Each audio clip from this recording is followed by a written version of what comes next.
Hello, everybody, and welcome to this night's session of Glory of the Giants here on Swindler's Den. We're so happy to have you. Few announcements before we go. Keep your eyes out, because a series is returning to the channel here soon. The return of Spelljammer is imminent.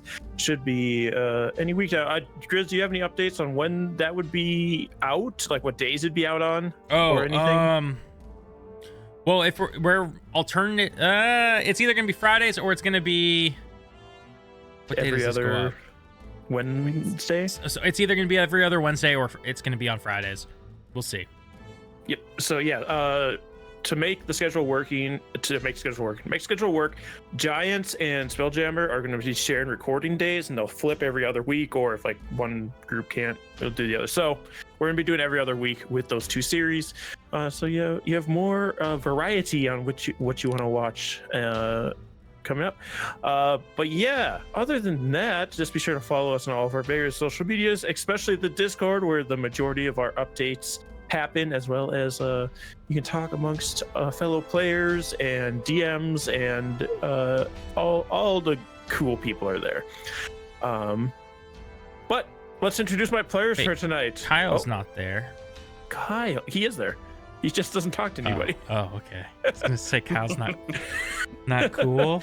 Kyle's incognito in the Discord. Don't talk to him there. Don't talk to him anywhere. Speaking of, let's introduce my players for tonight. We've got Grizlocke. Hello, I'm Grizlocke. You can find me on YouTube under that same name and Twitch, where I've been playing Baldur's Gate 3. We're in the end game, so it's been exciting. I play Kelborn Kerrigan, the half-elf ranger fighter and all-around handsome man. Yes. Speaking of all-around handsome men, we've got Barely Caffeinated. Hey, I'm Barely Caffeinated. I feel not handsome because I'm redoing my shower, and I actually feel dirty. It's kind of strange. But you can find me at Crits and Coffee on YouTube, where I'm currently hosting Phandelver and Below, the Shattered Obelisk, with a few of these wonderful faces here. So go check that out. And also coming soon is a Wildermyth campaign as well. So check that out. Lots of fun. Tonight I am playing as Siegfried, the Aasimar cleric. Speaking of feeling dirty and weird, we've got DrPhage. Not feeling dirty, but feeling weird. I'm DrPhage, or Adam. You can find me on Twitter at Little Growth. You can find me here. You can find me on Crits and Coffee. You can also find me on the Interdimensional Library, IDL_RPGS, also playing with some of these fine folks. Tonight, though, I'm playing Ben, the half-elf warlock. Speaking of being able to find them on here, Crits and Coffee, and the IDL, we have Kyle. Hi, it's me. You can find me over at the Discord. I'm just invisible. That's it. From now on, whenever we refer to Kyle in the Discord, we have to say the one who watches. The Watcher. But today I'll be playing... Yeah, I'll be playing as nobody. No one important. No one important. Just a dude traveling with his best buds, 5 feet apart. Just the fisherman, Caphorn. But last time on Glory of the Giants, our group had made it to the Cloud Giant Kingdom of Stratica, I believe is what I called it. And they made their way to the front doors, not bothering to stop by the guards or anybody to have them escorted. They said, we're important enough, we can just go in. They burst their way through some doors into the main royal hall, and there were greeted by some guards who after a little bit of smooth talking from Kelborn and the group, disguising himself as a royal of a different court in the Feywild, they were then escorted up to the sitting room upstairs in the castle, where the royal hand of the Cloud Giants was holding a meeting with the eldest daughter of King Hirig, the storm giant, who has been causing all these problems that the group has been trying to deal with. Bleska was her name. Little bit of a cold reception and a flippant conversation with the royal hand, and they were shown to their quarters and told that the Duke and Duchess would be arriving sometime tomorrow with their royal parade for their anniversary. The group kind of did some relaxation, walked around the grounds. Kelborn and Benjamin had a conversation with Bleska in the gardens, where Kelborn revealed that he was to be wed to the Princess of the Winter Court. And then they, after getting a little bit of information, separated ways and then reconvened for dinner, where Bleska was giving some suspicious glares down the table at them. But they had their little meal, had some small chat with some of the lesser royals there, and returned to the room where they plotted to try and find the Cloud Giant totem, as well as make their way into the Cloud Giant vault. It was then that Bleska came to their room, revealed that she knew that they were the ones behind the Feywild shenaniganery and stopping of the Fomorians. And then she kind of left it at that. She kind of made it known that she knew that they weren't who they said they were, and left them to what they were going to be doing for the rest of the night. So we are here in your giant room, 2 enormous beds on the other side. You guys have taken a short rest at this point, and now you can plan as you will. So we're gonna just snuff this from the start. In her sleep. I don't know if we're strong enough to do that before she raises a ruckus. And I don't think we're strong enough to meet her army or whatever she's gonna bring down upon us. So you have to either rob the vault tonight or not at all and leave. Yes. I think definitely try to at least get into the vault tonight. So We don't even know if that totem's there. I mean, but we have to look at Yeah. least, because we won't have I think once the Duke and Duchess show up, we will be on a very short clock before we are discovered for not supposed to be here and are truly nobody, either by Bleska or just the Duke and Duchess themselves.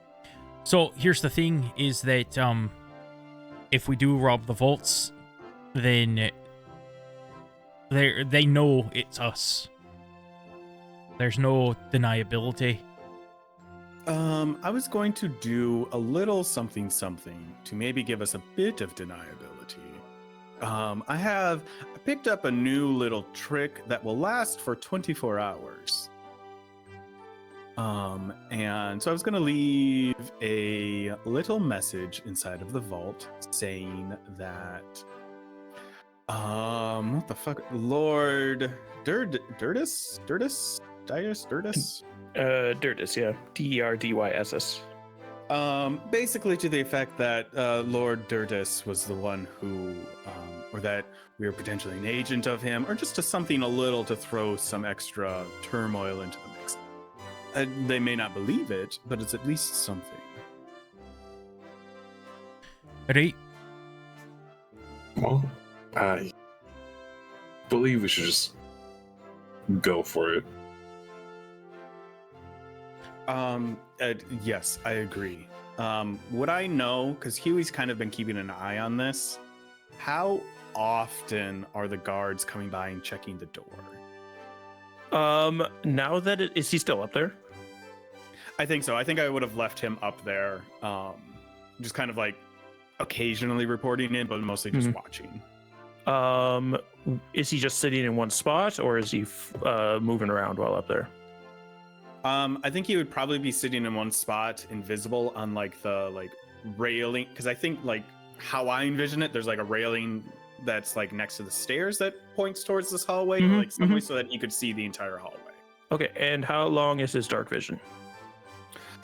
That's a great question. Let me get to him real quick.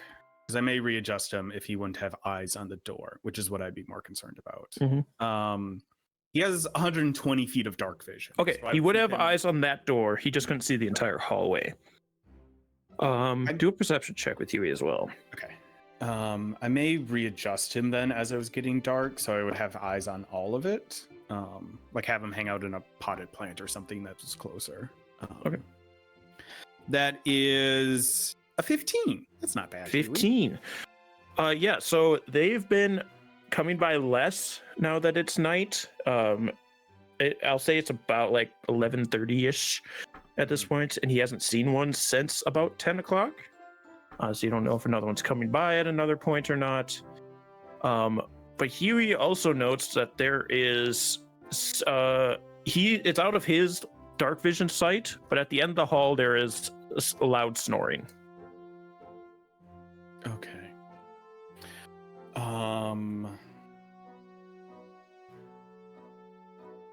Saw the last guard an hour and a half ago.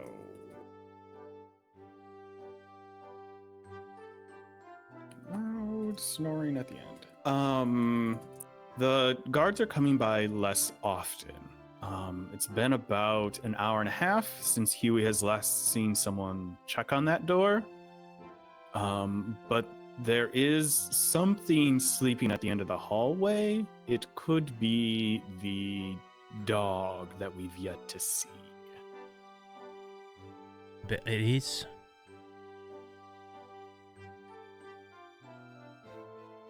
I potentially can take care of that. I may be able to charm it.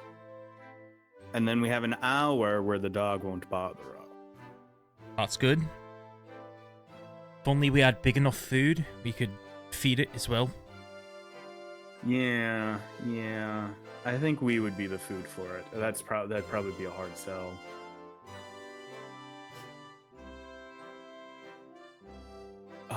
But we should start making our way there. Okay. Sooner rather than later. I don't know, like, without knowing how often the guards check it, I don't want to wait too long, and then we're wasting a bunch of time here if they don't check it very often. Hey, follow your lead. Ooh, okay. I will be taking off my armor for this. Ooh, risky. All right. I don't think I want to jeopardize this with my disadvantage in stealth. Right. I like as part of this, because armor's interchangeable. I will take out of my bag the leather armor that I don't wear anymore. If you want to wear, it's at least a 1 boost to your AC. It's base AC 11.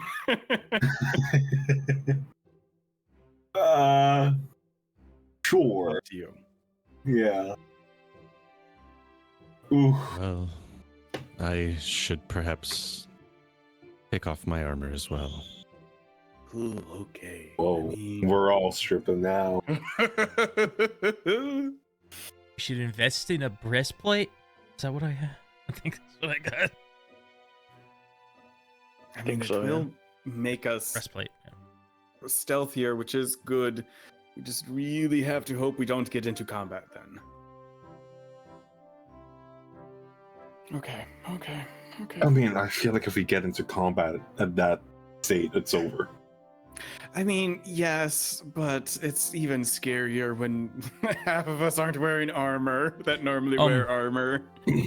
What are we gonna do with the birds? Should they come with us? Yes, because that is how we're going to be able to quickly get up there. All right. Should we have a lookout? Huey. Okay. Do you want me to keep eyes? I'm not sure how much it would matter, but eyes on the princess. Know her whereabouts. Well, you got some to spare, so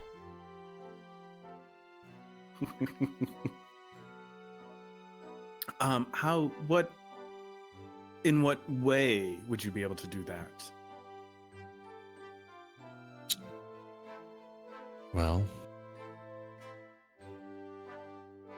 I don't know how to say it without I have locate creature. Okay. Yeah. My brain is not ready No, to. that's fine. You can stalk her? Essentially. I mean, it may not be a bad idea. I don't like it's not unhelpful, but I also know that is not simple magic to cast. But it certainly could be helpful and may give us an idea of both where her room is and if she does start to make her way towards us. Right. And plus, I mean, it could be one of those things we get into the vault and then she's like, oh, thank ya for opening the vault for me. Yeah.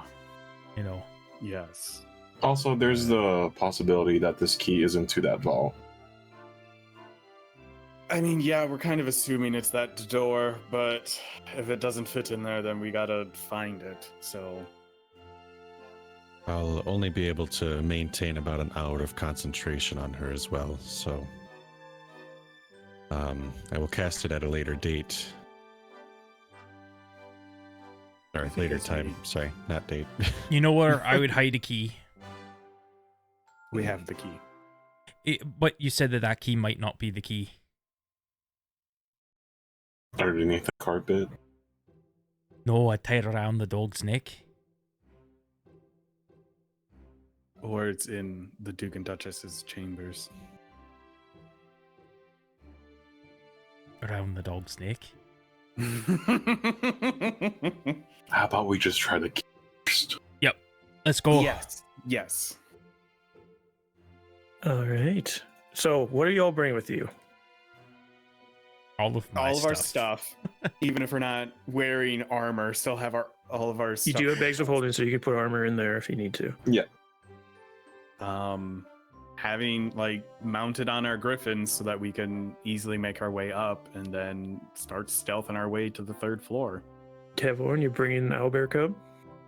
Yeah. All right. We have to be prepared to go at a moment's notice.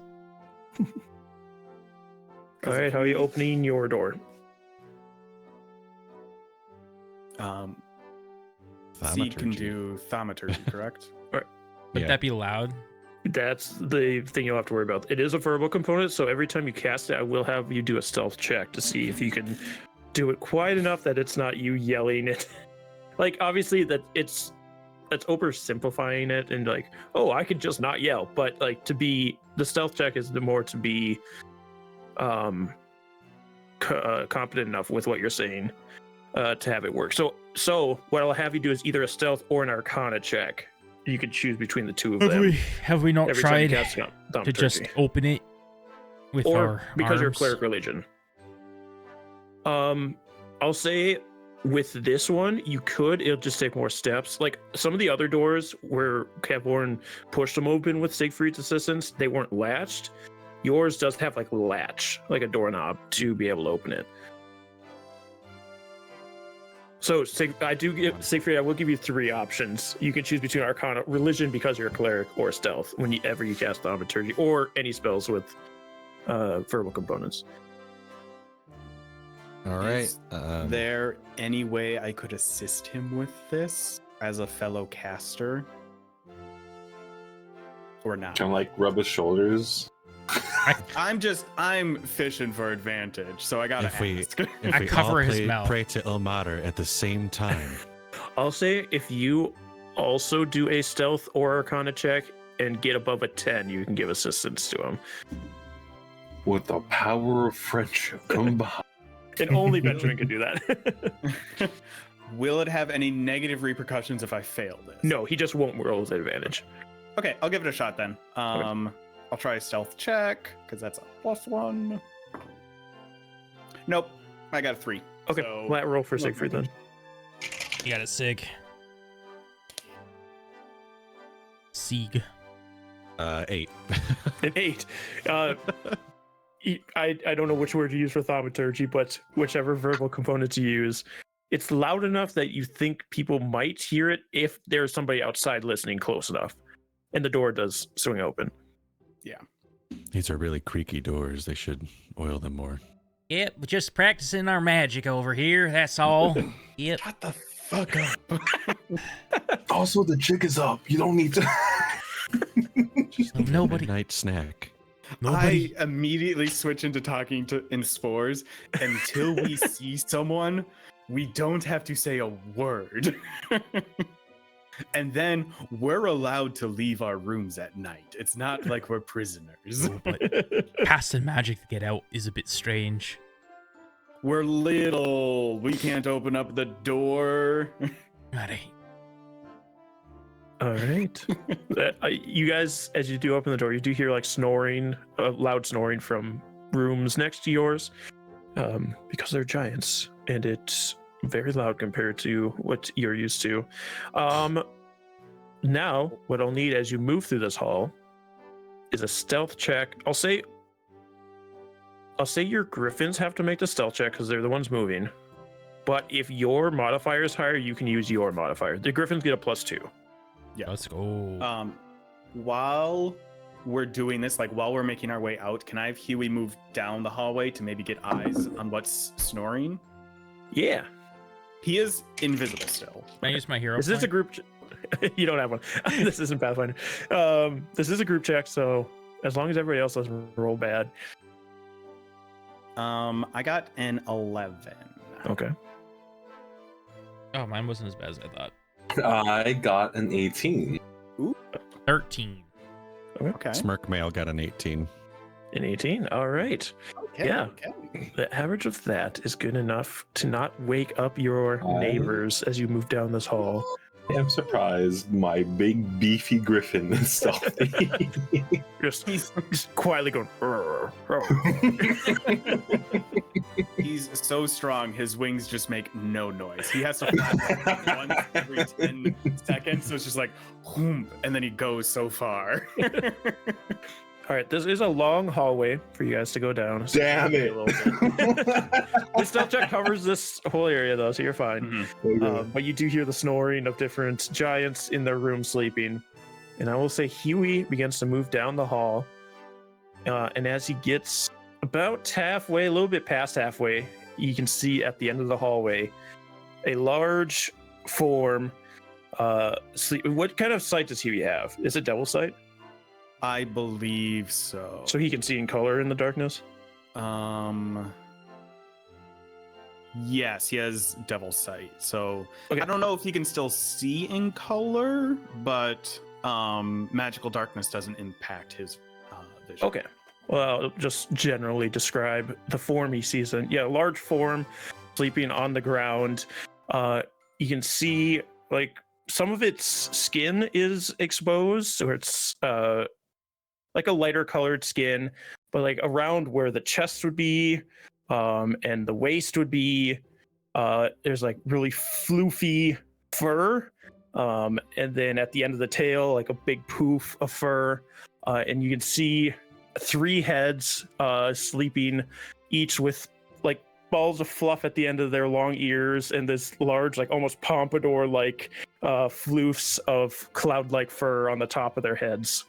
You see this enormous 3-headed dog sleeping at the end of the hallway. My owlbear can take it. I will let everyone know that the dog is at the end of the hallway. Is there a key around it, Snake? Not that Huey can see. Do a perception check. A 14 for Huey. 14. Huey does see they each have their own collar with like these spikes coming off of it. Mhm. And like they do have something on them, but they're all laying with their heads down and necks down. So it could be that there's name tags there because there is 3 heads. You have heard 3 different names. You're not sure what's on their collars, but they do have collars. Okay. I don't see anything, but it is also hard to see what could be on their collar. If we wake the dogs up, we'll definitely see, and hopefully they can be charmed into liking us.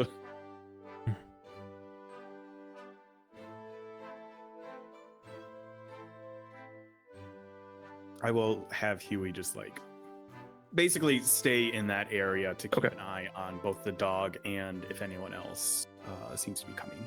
All right. Yeah, you make it to the staircase and start flying up this staircase. Takes you actually, this is interesting. As you get to the staircase, start flying up, you do hear somebody coming up behind you.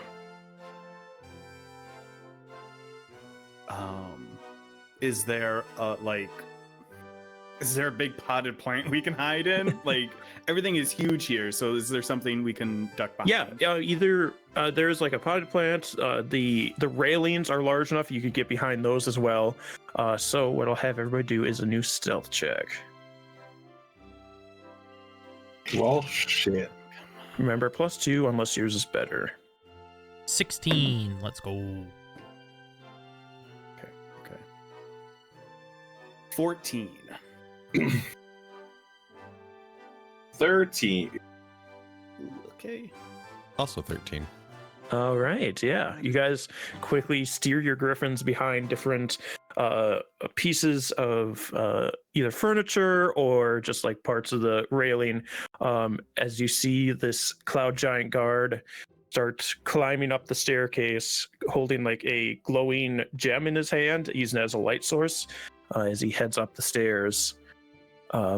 And you can hear as he makes the landing, Huey would also hear this. The dog kind of growls in its sleep, but doesn't get up. And he checks the door handle quickly and then makes his way back down past all of you. Okay. So we have roughly an hour and a half between guards. Yeah, I'll say it's about midnight now at this point. Okay, so 2-ish hours, give or take. Okay. Which will give us time to potentially take our time in the vault and not have to make as speedy of an exit. All right. I.e., we can potentially attune to an item inside of there. Okay. All right, you start making your way once again, and within a few more minutes, you get up to the top of the landing, where you can see immediately to your left the big, grandiose double doors on that wall, and then to your right, the hallway, where just a little bit further on down. As you're heading down the hallway, to your left will be the door that's been checked constantly. I will also say, with Huey's time up here, the 4 doors in this hallway all seem similar to each other. It's not like this big, giant vault-esque door. It's just like a large wooden door. It's very fanciful looking, but not as much so as the double doors that are immediately to your left when you get to the top of the staircase. Has he seen... And you've been up here earlier today, so you'd know that as well. Yeah. Has Huey seen anyone go in and out of the other 2 doors to maybe get an idea of what they are? He has not. No, not since evening time, no. Okay, so that just has been no activity. Okay. Yep. Seems pretty quiet up here. Okay, so it's probably not a bedroom of like the advisor or something like that. That's what I was worried about. Yep, doesn't seem to be. Okay. Try to be quiet and hopefully not wake up the dog and just make our way to that door. Yeah. All right. You make your way over to this door. Again, it's not too far away, so pretty easy to get to. You see this enormous door in front of you. Doorknob's about 15, 17 feet up from you with a keyhole right above it. I will say this keyhole is not one of the ones you can see straight through. It does seem to be a one-sided keyhole. Can I... Son of a gun. And you do hear the snoring of the dog up here at this point. Yeah, I didn't think of this beforehand. Otherwise, I would have done it. So I'm not going to try to retroactively do it. I really want to cast Detect Magic, though, while we're up here next to this door to see what's magical. But the dog's right there. And Detect Magic has a verbal component, so... but I would really like to... Do we want to try the key first? I mean, you could always just muffle or fly off somewhere. Cast. I would have to fly back, though, and that's probably going to be another stealth check regardless. Well, key first. Okay. Hey, let's try the key. I am keeping the closest eye on this dog for it to wake up. You would have to use Huey's eyes because it's so far down the hall, your dark vision doesn't get down to where he's at. Because this is a giant hallway. So yeah, I'll have Huey be next to me because he actually has a benefit that I don't think I've ever really used when he's within 10 feet of me. But yeah, I'll essentially be like, have him next to me and just using his vision before we get inside. Okay, I will fly up to the keyhole with one flap from Eru and try use the abnormally small key.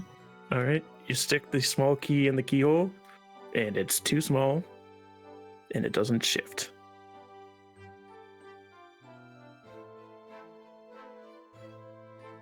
I will spores to the boys. Guys, the key's too small. Abort mission. Is there anything written on the key? I will look at. Is there something written? There's nothing written on the key. Do a intelligence check, just general intelligence. Oh no! Biggest enemy. Kevhorn. We're also dumb. Yeah. Dumb boys. Any of us Heist dies, one of heist us is is the best coming thing for this back as group. a... No stealth, no intelligence. Dumb, Hey. no non-stealthy boy. I got +5 stealth. Okay, he went to high school. It's 12. That's cool. I'll say, you know, you were told this is the vault key, and you're pretty sure this is the vault room because it's the only door being checked. That doesn't mean this is the door into the vault. Wait, we're pretty sure this is the vault room, but this isn't the door. This may not be the door to the vault. It's just an outer door. Yes. And then there's a door inside of it that the key actually goes to. Okay, that's a lot. It's like the door before the screen door, so the bugs won't get in. That's a lot simpler than what I was thinking. I was like, hey, we should probably check if there's a trap door that the three-headed dog is sleeping on top of. This isn't Harry Potter. I try not to rip off other mediums too much. Only a little of bit. questions. How large is the gap, like underneath or above the door? It's flush to the ground. Okay. Okay, second question. What is the size of this keyhole? It's about the length of your leg. Ooh. So would you describe that as like medium sized? I'd consider it small because I think a creature that was that size would be considered small. I guess it depends on what you're trying to do. We might be able to finagle something here. So, Kevhorn has a rock, and I have stone shape. Could I shape that stone to fit the keyhole?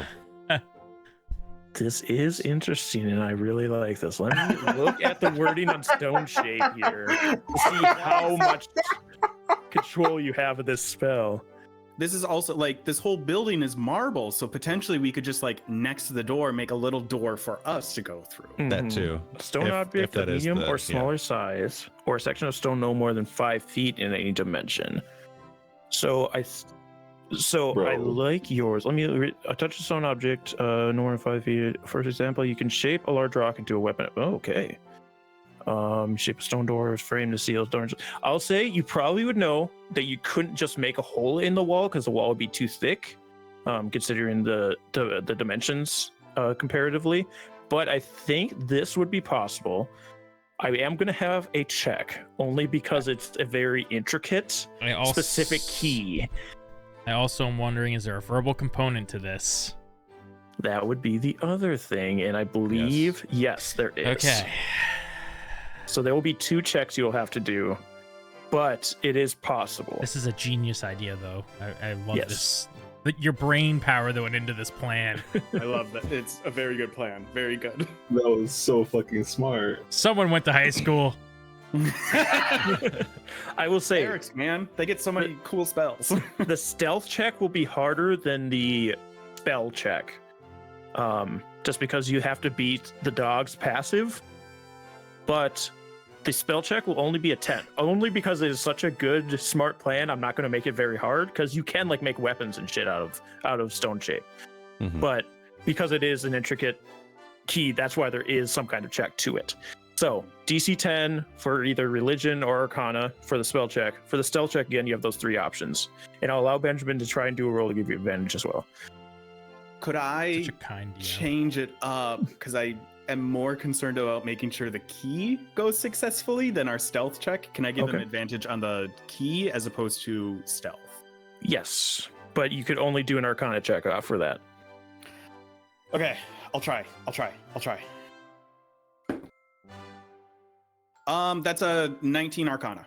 Okay, Oh. so you'll have advantage on your arcana or religion check to make the key shape. But your stealth check will be flat. And you can choose between arcana, religion, or stealth for that. Mugging this dog as I'm like coaching Sieg. I was like, okay, the key looks like this and looks like that. And I'm trying to think of a way to help, but I can't. We're out of this one, Kev. I didn't go to high school. You're lending me a rock, so that's how you're helping. The one time. All right, here's the key roll. You said I could use what modifier? For the key, Yeah. arcana or religion. Dirty 20. Dirty Nice. 20 on the key. Okay. I mean, the stealth is hard, I will say. Can I still use smirk mail? Not that it really matters. No, because you're doing this. Okay. Well, it's a 7. It's a 7. So, Kevhorn puts the rock into the keyhole, and Siegfried starts muttering the incantations. But to get some of the words clear enough, he has to speak with a little bit more emphasis on 1 or 2 of the words. And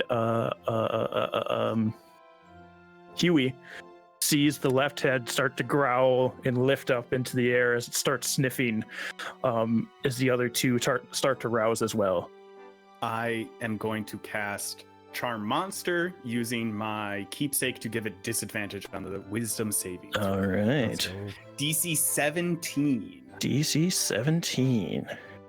Its wisdom is one of its better stats. Disadvantage though.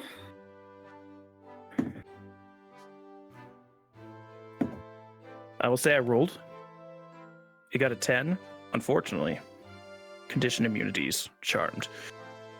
So it doesn't. So it seems to shake off whatever arcana is being placed upon it, as it tries to grip one head when the other head kind of nips at it to get its attention, so it isn't charmed, and the creature begins to stand up. I'm gonna do something bold. Okay. I'll say it doesn't know you are there yet. It knows something is there. That's the point. It knows something's there. I will have Errol airdrop me in front of the doggo. Okay. All right. Kevhorn dashes with Errol over towards the dog. We're gonna go into initiative here because it's getting down the wire. There's going to be a lot of moving parts No. here. So let's everybody roll initiative. Trust for me. Trust me. Trust me.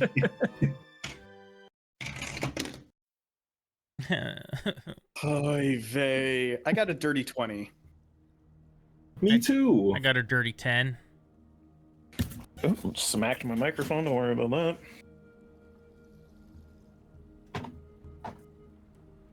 Okay, so Kevhorn got a dirty 20.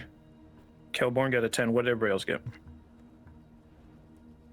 Dirty feisty 14. Ooh. Feisty 14. Whoa. That goes before a dirty 20.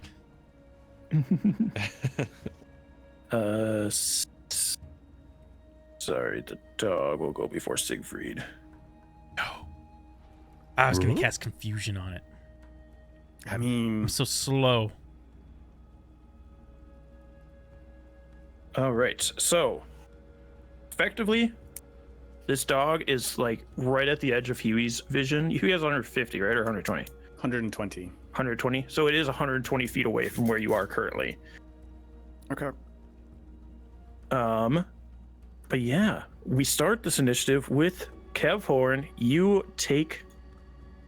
can with Earl. Earl can fly over there. He has 80 foot of flying speed. So Earl can fly all the way over there and drop you, and you are currently in front of this dog. It is your turn. Okay. Can I see the names from here? Give me perception check, disadvantage, because you are in the darkness. There's no lights in this hall. I'm gonna do this. I have 2 D20s. Oh wait, you have dark vision, so just normal perception. Sorry, I forgot you. Oh. Forgot this whole part you can see in the dark. Not 20. Doesn't matter though. It's just Nice. seeing. You just a nat 20. Did I you was get on. a nat 20? Yeah. Nice. Okay, yeah. On this dog, the left did I say left or right head lifted up first? Doesn't matter. Left head's up now. Left head, you see Cirrus. Right head is still like coming to and is the one that nipped at the other one to get it to stop being charmed, is Cumulus. And the right head is just lifting up as you get there. You see 2 things hanging from this dog's collar. You see Nimbus is the name tag, and hanging right next to it, something very similar to the other totems you've seen. Oh, it wasn't a key, but something, close. Okay, sorry. Nimbus. Serious? Nimbus, Cirrus, and Cumulus. I was gonna say Columbus. Yes. Sorry. What was the last one again? So Cirrus is the left head, Yeah. Nimbus is the center head, Cumulus is the right head. Cumulus. And Cumulus has the totem. Nimbus has the totem. Nimbus has is the totem. center head. Yep. Oh, yeah. Sorry, I had that incorrect in my notes. CNC. Okay. Seeing is how I've been training animals. And I literally have a big stick as a weapon. Hey, buddy. You want to play fetch? Just growling teeth longer than you are tall as it's Yeah. starting to get up. Okay. Could I try basically play fetch with a fucking pompadour demon dog? I will say you can roll animal handling at disadvantage. Could I will. Oh. because my turn is, I mean, we're essentially on the same initiative. That's true. Baldur's Gate rules. Could I use minor illusion to help like enhance the like taste, like make this stick that he's going to throw look more appealing, of just like make it into like maybe there's like a little hunk of like meat on the end of it or something like that. Yeah, give me a deception check first. Okay. Depending on that, which will probably be good, Kevhorn will have a Son of a bitch. normal throw. It's still a 10. Still a 10. Rolled like shit though. It also rolled really bad. It's still waking up. So, Kevhorn, you can roll animal handling at flat roll. Okay. I'm helping you, bud. Which also means I've had to get closer. I would have had my griffin because it has a limited range. Okay. What's his name? Can I have Notice. Errol on Notice, and I am standby? also over close to the dog. All right. What do you ask, Can Captain? I have Errol on standby? Yes, but Errol at this point would have 40 feet of movement left. Okay, I would want Errol to be out of danger first, so. Okay. Yeah, he is carrying your owlbear cub, so. Yep. Okay. Wait. 15? A 15. Ooh. Okay. It's not bad. It's not bad. You see, two of the heads are looking at you intently, while the one is still growling pretty intently. But it seems at least 2/3 of this dog is interested in what you're trying to do. So I will. This is weird.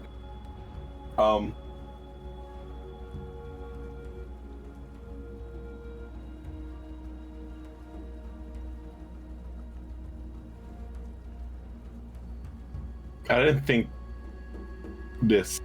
you think about the secondary effect of your trying before you did this turn, did you? Yeah. Okay, I will, instead of throwing it, because if I throw it, it will make a loud noise. And he'll come back to you. I will just wave my shiny, pretty trident stick, Mm-hmm. and I will. That's scary. Play tag. Basically, play around with the. Okay, so you're gonna attempt to Tug of war. keep the stick away from the dog as it tries to get it from you. Is that what you're trying to do? Or are you trying to tug a war with it? What are you trying to do with it? I'm not gonna test a tug of war with that. This may work. But if, yeah. if you start wrestling it, it gets close. You can steal that totem. Although you can't touch it. Shit. Well, if we can like pull off its collar, essentially. Oh yeah, that's true. Don't But, worry, like, I'm getting to the totem grabbing Navin. I'm assuming. Does Kevhorn tell the rest of us about the totem, or do I also notice the totem to let everyone know that it's on the dog's collar? Gavhorn, do you tell him? Yeah, I will relay them every single detail because I'm facing death right now. Okay. Okay, then I just- just have to know what your intent is with the dog before we move to the next turn. My intent is to keep the shtick away from the dog. Okay. So I'll say effectively you're doing a dodge action. All right. Benjamin, you use movement and action to help Kevhorn on his turn. Anything else from you?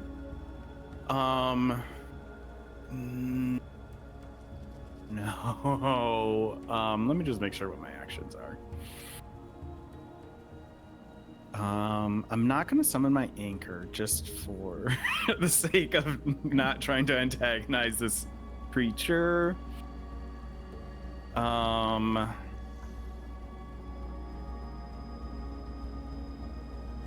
Yeah, I don't think I'm gonna do anything else. I am just gonna have Huey move in, so that I think he would have to use all of his like dash and like a dash action to keep up with me with notice his flight because he can't fly as far. So Okay. yeah, that's it. I'm I shitting my pants up on a griffin. I'm going to change the music because this is a little tenser than this.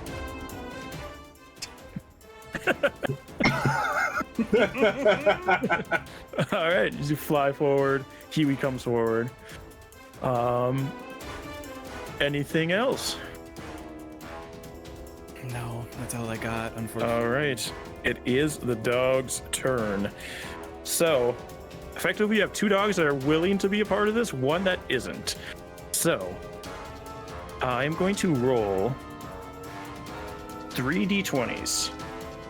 The one has to beat the other two to gain control of what's happening this round. Okay. Even if it gains control, it's the only one that'd be threatening. So let's see. I think it beat him. Yeah. This music is much more intense. It just barely beat out the other two. You do have the dodge action though. Barely caffeinated. You do have the dodge action though. So it is going to try and bite you rather than the stick. But it is a disadvantage. And it's only one attack instead of the 3 it normally gets. You do have a lower DC. It might hit you. Yeah, the lower of the 2 is a dirty 20 to hit.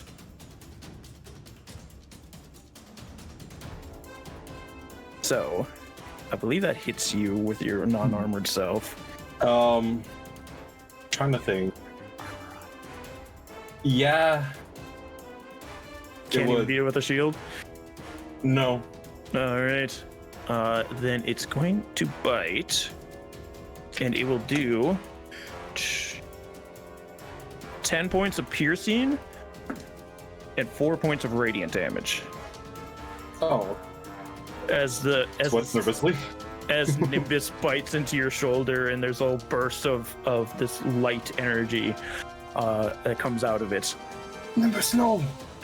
You're the name that I like the most. You're able to dodge enough that it was more of a nip, but it just because it's so large, it did hurt a lot more than what a normal dog's nip would be. But then it seems again to be going back into the struggle with its other 2 heads to who is in control of the situation. So that is the dog's turn. Siegfried, it is your turn. You have this rock key and the door. But you have been told that the totem is on the dog.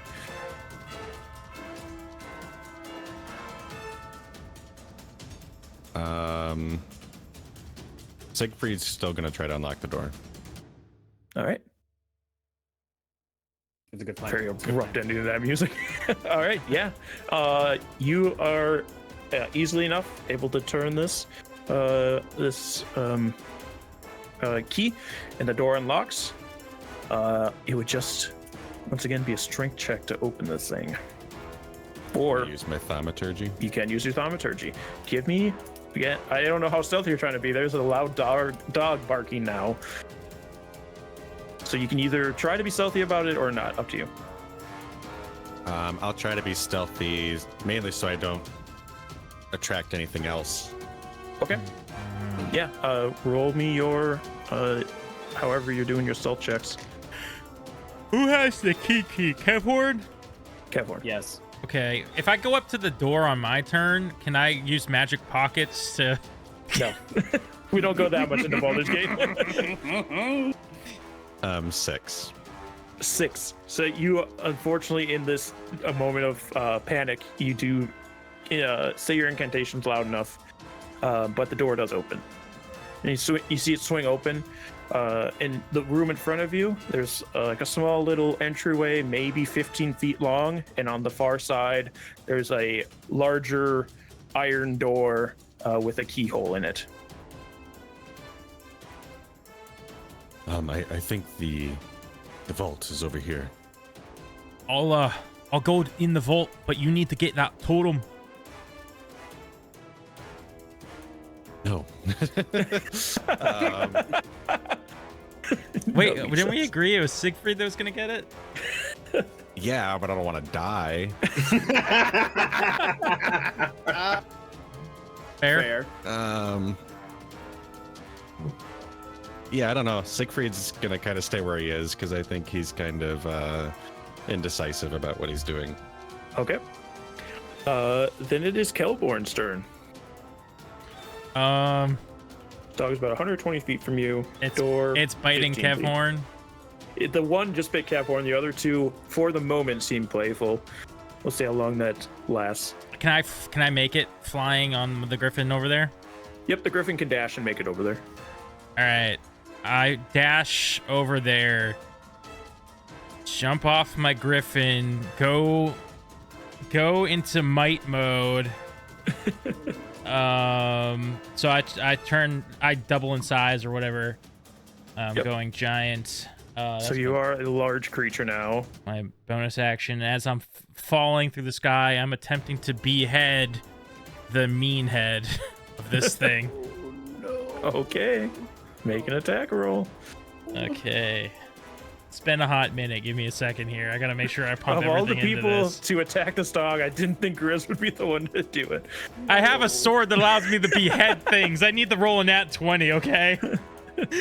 Yeah, you need to roll a nat 20. It'll never happen. It's never happened in my So life. I don't know why we're doing this plan. I was just gonna play fetch with the dog. A dead dog. Other options.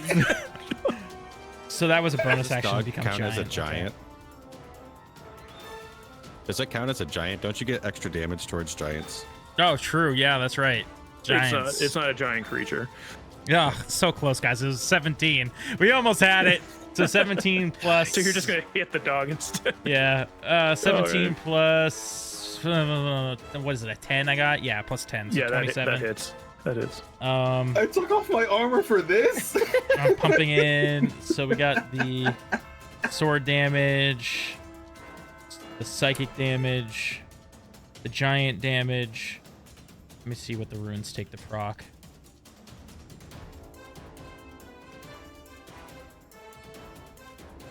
Just when you hit. All right, so then I'm also going to try and do the fire rune chains to try and get a chain around each of their necks. What is the check for that? That is a strength saving throw. Yeah, it's going to make that. Strength save. 18. Yeah, that makes. It's 10. 14, 15. 18. 18 plus 7. 25. 25 damage. As the chains come up and they try to latch around the necks of the giant dog, but they just end up smacking and sizzling them instead for that damage, which would All have right. been. So how much was it? 25? Do you Or need was me it to break it down? No, 25. 25. Okay. 25 is the total on there. I'm sure I'm missing something, but whatever. All good. All good. All right. Are you going to take your second attack? Yes. Okay. Yes. All right. I mean, we've kind of committed to it at this point, so I don't love this plan, but it is a plan. Once on each of your turns. Okay, I want to make sure I didn't get the giant stuff again. All right. So now it is going to be another attack for a not as good. 17. 17 will also hit. Oh, sweet. Okay, so a then dog. You're just hitting that's- a dog. I feel bad. 16. Yeah. More Yeah, bad 16. than the priestesses. 16 points of damage. Mm-hmm. All right. Okay. Action surge, attack it another 6 times. Yeah, I'm gonna action surge. All right. Oh wait, I mean, if you is murder the action dog surge is a this bonus turn- action? I can't do it. I already used. Nope. Action surge is free. Oh, Free action. okay. Only in I Baldur's mean, you don't have to action surge if you don't Oh, want I'm to. action surging. Okay, That'll monster. hit. So that's 14 damage. Okay. Oh, personally wants to murder this dog. This is Grizz. This is not Kelborn. This is Grizz wanting to murder this dog. I don't think this one's gonna hit. This is that would be a 12. That is gonna miss. Okay. So you come in with these big, three big slashes, and the dog backs up enough to avoid the last one, and all playfulness has left it, and it's pissed now. Yeah. All right. I was really hoping I'd roll a nat 20 in there, guys. I'm sorry. Hey, fair enough. Fair enough. You had to go for it. Kevhorn, it is your turn. There is a one pissed three-headed dog in front of you. Oh, now. I do say, first door's open. I say this in my mind. Oh, we need the key to get into the vault. We've kind of got a situation. we also here need the now. totem. Top and of the this round. dog. Sorry, you continue. I was gonna ask, hey, Does the trident need to land or make contact with something to make that secondary effect? Because I can just instantly could I instantly bring the trident back to me? It's if you throw it, it comes back to you at the end of your turn. Okay, never mind. Yep. Because I was doing a fake passing because around. like if you just like set it down on the ground, it's gonna be coming back to you at night and shit. Yes, if you throw it. But top of the round, I'm going to put down a D4 on the number 4. And that's the start of that. The dog barks loudly, and these loud spells have been going off, and the sounds of combat have begun. Yeah, I don't trust that we can defeat this thing fast enough.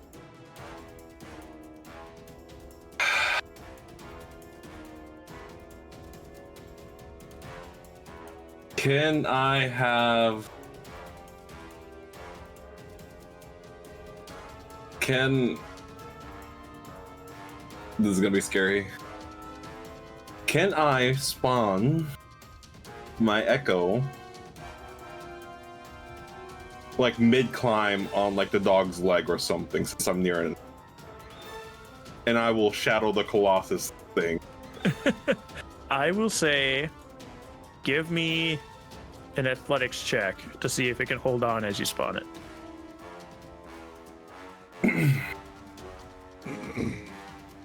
Okay. 19.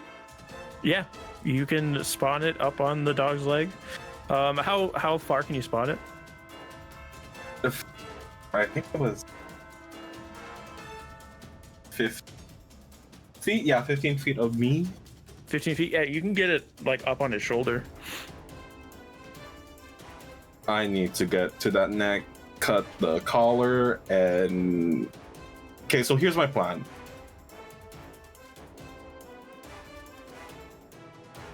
I'm gonna position my Echo, if it doesn't die, underneath the totem to try and catch the totem while I cut it. Okay, so you're gonna... So if I since the Echo can't you're really gonna spawn it on the dog, swap places with it, and you're gonna be standing underneath the dog to catch the totem after you swap, right? Like, yeah, since I can't make the Echo. Yeah. Let me go ahead. spawn Echo on shoulder, switch Yep. places, go to the neck, cut, and as it's falling, switch places again to catch it. Okay. Is that possible? Yes. Just again, remember, whoever touches the totem gets the power of the totem. That is why I'm gonna try catch it with my... I forgot the name of the bag. Bag holding. The bag. Holding. Bag holding. Okay. Okay. Could also just let the totem drop. Like if you can cut through, you could just let it drop, and then we could deal with that. I don't know what's gonna happen within 4 rounds. I want to at least make sure it's on us. I mean, If you can get it in the bag, yeah. I mean, I fully see if you miss that check, you're going to touch the totem and then you'll claim it. So that's the downside of it. I won't have that happen. I'll say that. Okay. Yeah. The worst it'll do is fall on the ground, and you'll have to pick it up. Okay. That's what I was worried about, is that a flubbed roll would mean that you would touch it first. But yeah, I'm climbing the dog. Okay. You spawn your Echo, swap places with it. You are now on its back. You can climb up to where the necks are. What are you using to try and cut this collar? You have a trident. I know. But the thing was, I'm pretty sure I had 2 hand axes. One was to be enchanted, and the other's just normal. It's true. I'm not gonna chop on a dog's neck. who would do that? Yeah. I mean, Yeah, I mean, who would? So I'm just gonna have a like do like a knife cutting motion against the collar of the Okay. totem. Because it's not using the axe as the way it's intended, I'll have it be an improvised weapon roll. So you'll roll d20 add your dexterity because you're slicing rather than chopping. So yeah, D20, add your dexterity modifier. Okay. I will. Yeah, fuck it.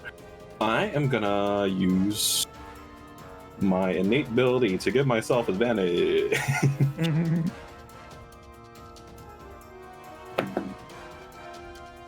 Good thing it's a good thing I'm rolling with advantage.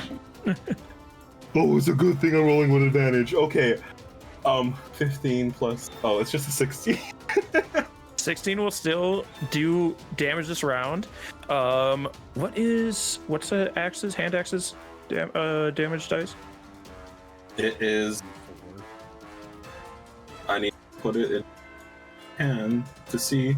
Damage dice is 1d6. All right, roll a d6 and add improvised weapon. You don't add the modifier, right? I think you still do. You just don't get proficiency on. Okay, so yeah, d6, add your dexterity modifier. Around the attack roll. 6. 6. You start slicing through. It hasn't made it through quite yet. Okay. I'll be here. So I'm gonna write 6 down for how much you've done to the collar. All right. Benjamin.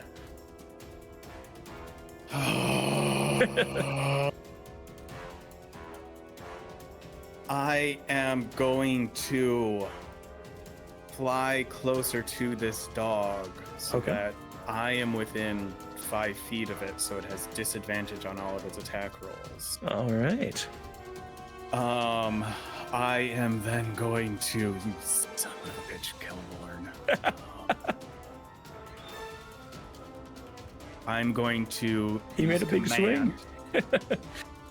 Speak in giant. Man, all right. And this is not a charm effect.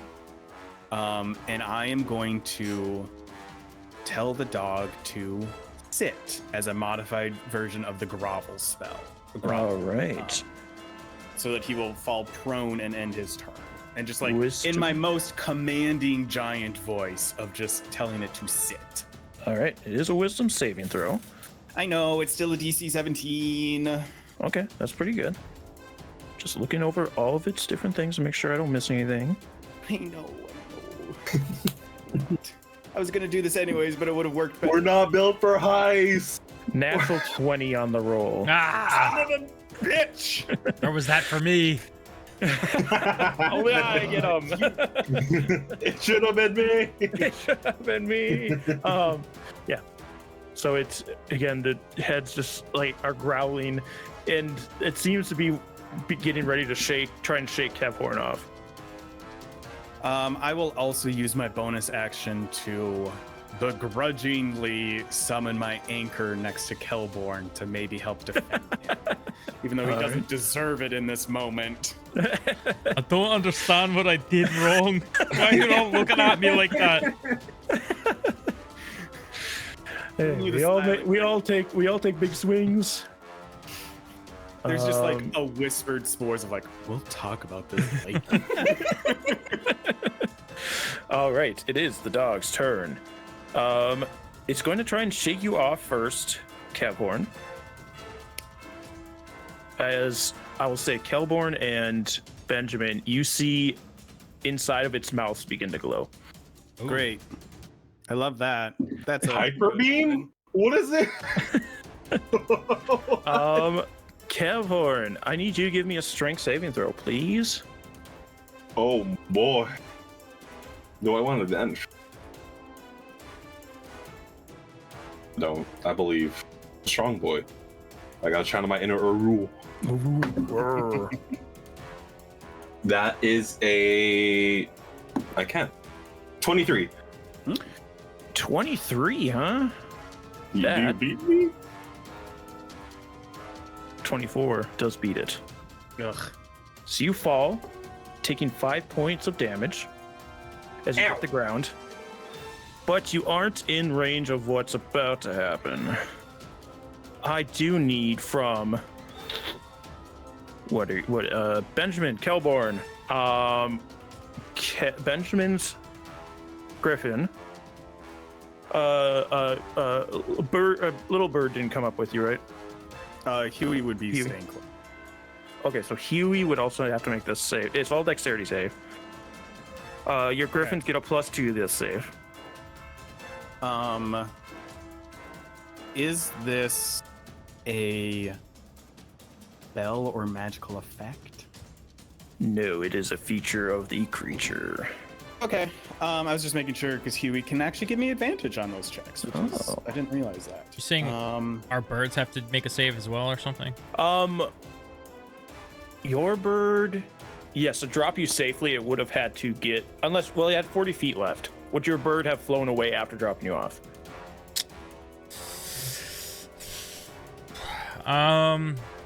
Probably not. I feel like I needed the quick escape after. Okay, then your bird would have to make this save as All well. That sucks. I didn't think I needed these dice, so I'm gonna have to get these dice out. I was thinking I was to do something else, big dice wise. What type of save is it? Dexterity. And it's +2 for your birds. Well, not Huey, but the other birds.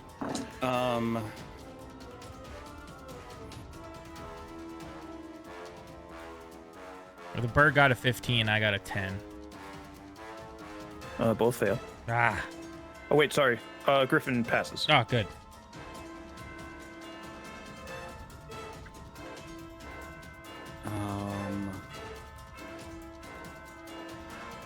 Okay. I got an 18. My Griffin rolled a natural 1, Okay. and Huey got a 22. Okay, so your Griffin fails and Kelborn fails. So everybody that passed will take half. Everybody that failed will take full damage. 19 radiant damage as this blast of blinding white light comes out of the three dogs' mouths in a cone shape over all the three you. And those who failed, so Benjamin's Griffin and Kelborn himself, you feel as this radiant light starts to like harden and crack in your skin. You are restrained. Fun times. So your Griffin is gonna fall because it's restrained. Yeah, that's fun. Um, Fun time. I'll say that Griffin takes the falling damage. It's only gonna be 1d6. Which unfortunately is a 6. And for reference, your Griffins have 59 HP. Yeah, I've got him All right, cool. pulled up on my. And I took 9 damage. Let me make sure. Sorry, I got It's all right. so much shit. Yeah, and like Kelborn, you see is like it's almost like crystalline, end on the Griffin as well. Crystalline structures started to form on your skin, keeping it in place. This was not an attack, correct?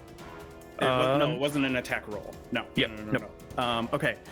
So in that case, then I am going to use my anchor to reduce some of the damage that Kelborn took. Okay. Oh, okay. So I reduced it by 8, so you gained 8 more HP from it.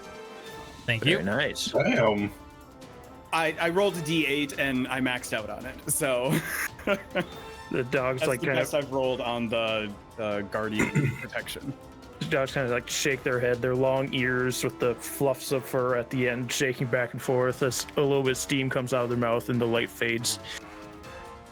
And that is the end of the dog's turn. It is now Siegfried. You are still at the door.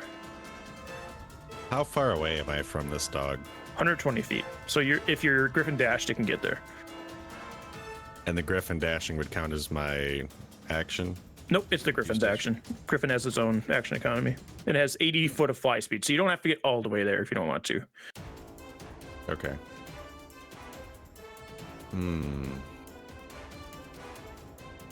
Stupid plan or not stupid plan? We're deep into stupid. Yeah. We're in it. Deep into. We're in it. So if I were to have my Griffin dash and my entire purpose was to just touch the totem. Could I do that? What we would do for that, you could choose either athletics or acrobatics, and it'd be against the dogs, opposed against the dogs.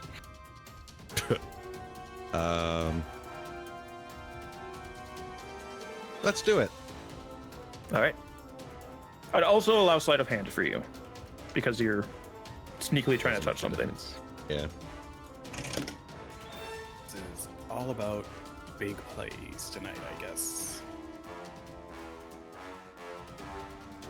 I will say, because the dog's trying to dodge, Just say it. it has to use acrobatics instead of athletics. Just say it. It was a nat 20 for 21. Not 21. the dog got a natural 2 for a 3. What? So we see Siegfried flying across this hallway, almost like a streak of his own radiant light behind him as he reaches forward. You know, angels in the outfield, when the angels fly in the guy to catch the ball, just like that kind of speed motion shot. As Siegfried reaches out and grabs the totem on the dog's collar, you feel as energy pumps into you from this totem, and I will give you the totem's benefits. Ooh. Where is it? There we go. Cloud Giant Totem. Let's edit. Put that in Siegfried's journal. You now have the Totem of the Cloud Giant, but you still have a very mad dog, and you are right in front of it currently.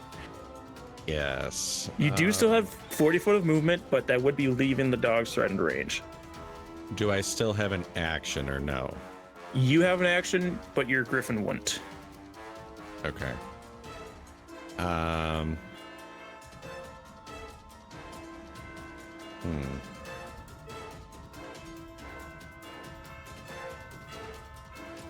Hear me out. Okay, I'm hearing you. I've been hearing you. Mm-hmm. If I used Blight, Okay. because Blight, target plant, creature, or magical plant, saving throw, disadvantage, maximum damage, simply withers and dies. So since this thing is theoretically a cloud dog, and if I were to essentially either destroy the water within it, to make it wither. I mean, that would make the fur wither. The dog itself isn't a cloud. But it would do the damage to the dog, which is a lot of damage. Yeah, it is. I'll do it. Big choices right now. Why not? Okay, the target has to make a Constitution saving throw. See, 15. I wasn't the only one who who You attacked the dog. started this. You don't get to say The anything. dog bit Kev Horn. The dog started this. You don't. It did? No. It was a nibble. I was fine. Do you know how many hit points Kev Horn has? That was nothing. 23 on the con save. That'll pass. So, Half damage. yeah. It's okay. Still good. Still good. Now we gotta put down a dog. Well, now we got what we want, so we can just run away from the dog and go to the vault. It's gonna chase us down the ball. We shut the door. We'll be fine. Dogs can't open doors. 37 necrotic damage. 37 necrotic damage. You do see as like the fur kind of grays and flattens. The pompadours aren't as poofy as they once were. And the dog does look a little haggard, but it is still standing. The giant that's showing up in 3 rounds, though, can open doors. Yeah, but they're gonna come up here either way. We still. That's why we in those 3 turns we should be in the vault already.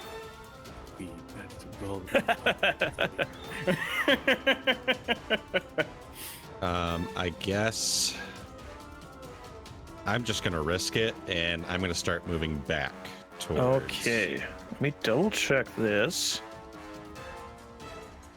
It only gets 1 opportunity attack. Okay, cool. some of these 3-headed things get 3 opportunity attacks and stuff like hydras. So Yeah. Rough. I had to check. It only gets the 1. It might actually 10 to hit. That misses. That misses, even armorless. You were able to sneak away. You have a shield. You do have a shield. What do I do? Well, you still have time to find out. It is Kelborn's turn.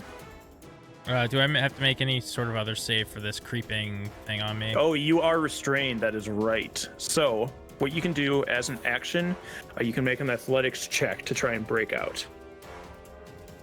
Do I know what It doesn't seem to continue. It just seems to have like crystallized and hardened on your skin, restraining you. I'm pretty decent at athletics, so That's a I cool stand a spell. pretty good shot.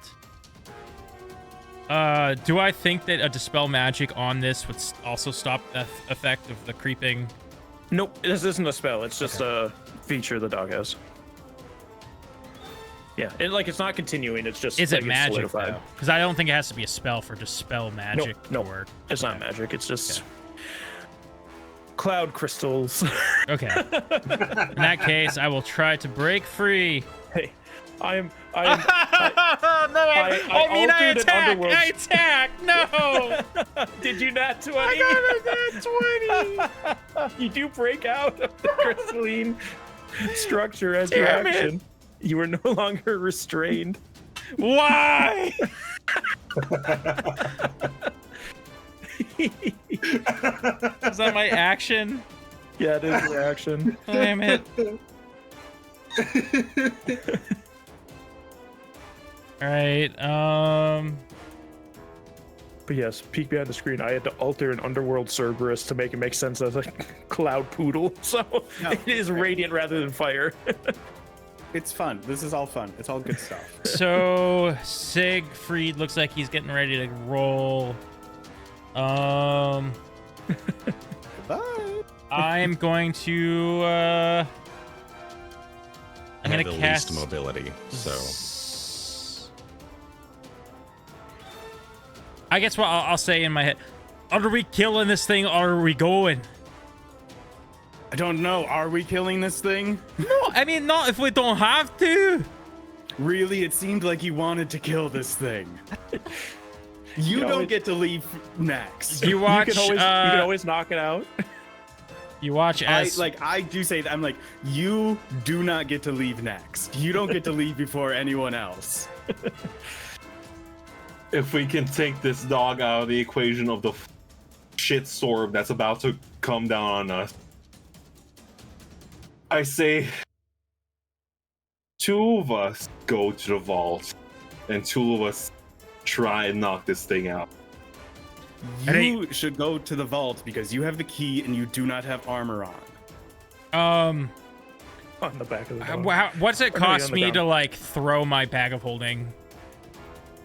It would be an action because it'd be like Ah. you're throwing a weapon or something. Yeah, Can I drop it? Is that free? you can just drop like- it for free. Yeah. Okay, I drop it at my feet. And then I will bonus action cast Hunter's Mark on the dog. Okay. And Yes, then I'm just marking the dog. where's everybody like positioned? Sort of. Well, Benjamin, Cavhorn's like on the ground near its foot. So it's like behind its heads. Benjamin is on the ground near you, with his griffin, that's crystallined. And your griffin's like near you as well. And then Siegfried is 40 feet away at this point in the air. I guess it's fine.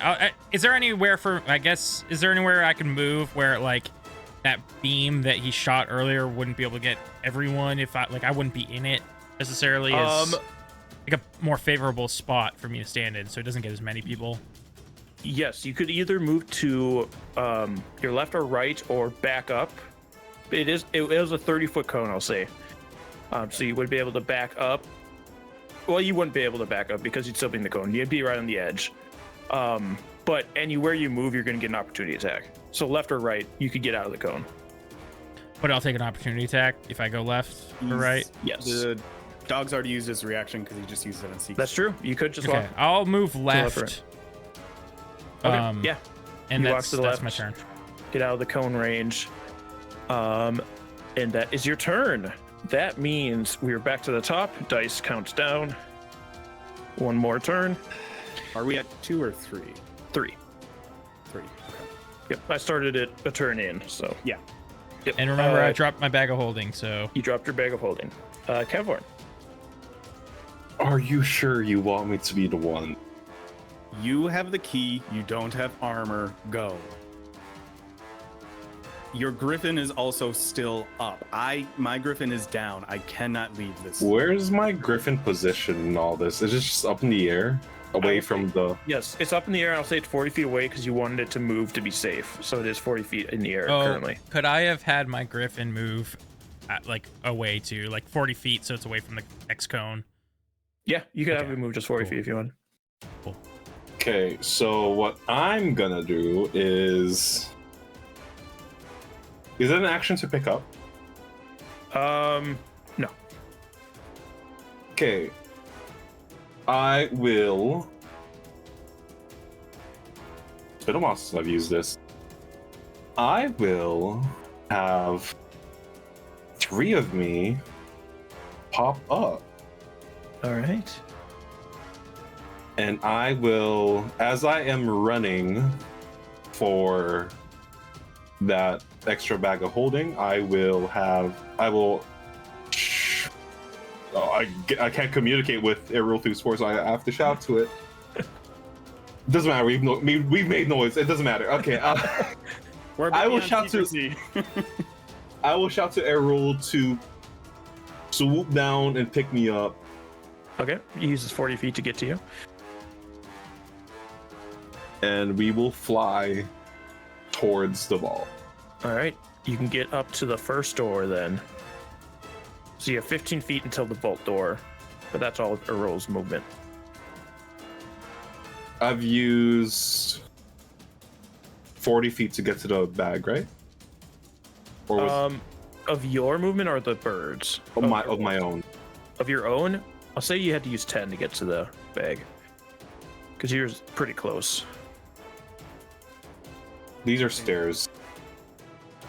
It's not stairs, it's flat ground, but it is 15 feet to the door, and then you'd have to get up to the keyhole again. Yeah, you're right. That would be stupid. I would just stay on my bird. Okay. All right. You dash, get right in front of the vault door. Benjamin, your griffin can make its athletics check to try and break out of this. That's what I was going to have it do. All right. I don't think that's going to make it, unless it's a really low. It's only an 11. Nope. Your bird to stay restrained on the ground, kind of calling out to you. Yeah. I'm going to have Huey, because he's still alive, not by much. Huey! He's a he's a beefy little guy. But he has 1 hit point right now, and I don't want to spend the gold on resummoning him. So, because it has already used its attack of opportunity, I'm going to have Huey fly up to the ceiling, essentially. Just go straight up. He's got 120 with his dash action. He can get up there easy. Up in the air, up at the ceiling. I am going to cast Cone of Cold on this dog. I need a DC 17 Constitution saving throw. All right. It fails. Great.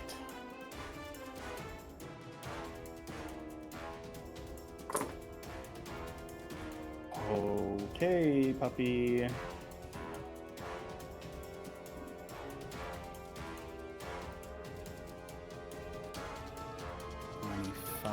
That's not all of it, though.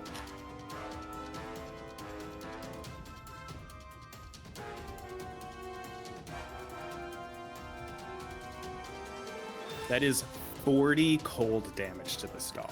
That is 40 cold damage. You see the ice race over its paws and feet and up to its neck area, and it starts to shiver. And with its lack of fur, it falls over.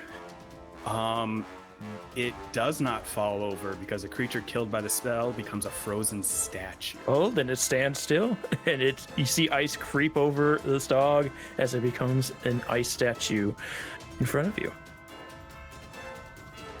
It was that damn easy? Shit.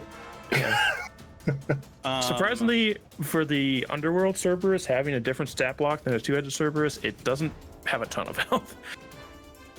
I mean, we also done a crap ton. You did have done a ton of health. It has a decent amount, but it's not like a legendary creature or anything. I could have just smited the shit out of it. Yeah.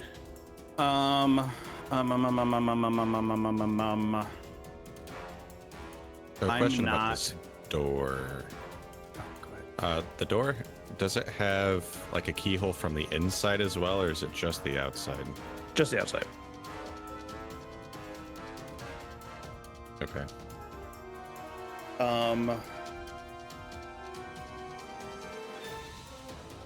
Yeah, I don't have anything else to do. I'm not gonna abandon my Griffin, but I don't have anything else with my bonus action.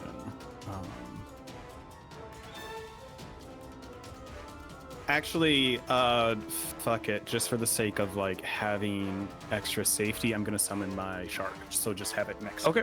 Shark is here as well. All right. The dog, it doesn't get a turn anymore. Siegfried, it is your turn. You are currently 80 feet from the door. My Griffin can't carry two people, can it? No. I let Earl carry the owlbear cub because it's a non-combatant. It doesn't help in any way, so it's just a fun little roleplay thing. But yeah, your Griffin can just carry one person. Benjamin's Griffin's still alive too. It's just like hardened. Yeah, it's just partially restrained. to the Yeah, ground. it's just restrained. If anything, sensing any hesitation on anyone's part, I would scream through the spores to get to the vault. Okay. We need to get at least something. Okay. First off, I do want to get to the door. Okay. I want to. I was going to relock the door, but I am going to take the key out of the door. Okay. You can do that easy enough. And then Siegfried will wait to see how other people fare before going into the door. Okay. Yeah, you take this large stone key out of the door. Your Griffin's able to hold it up. And you get that out. All right, then we move to Kelborn. All right. How far is Benjamin's Griffin from me? From you, I'll say it is 15 feet from you. Okay, I move 15 feet. Can I use an action to free that, like rip the creeping crystal or whatever off of him? Yeah, do an athletics check for me. Okay. Hey, at least it's not an at 20. Am I right? It's a 22.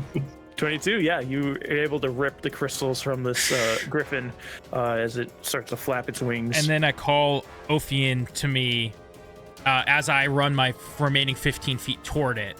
So it went 40 away, so that's 30, 35, whatever I had to travel back to get to me. We meet 25, yeah. 25, and then I'll jump on it and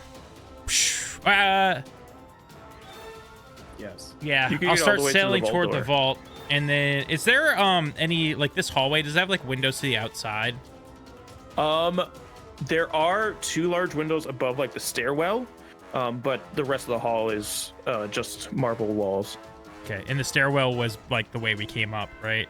Yep. How far down the hall is that? Past the door would be another 40 feet to get to the windows. Okay, cool. Just wondering. I think that might be the escape point.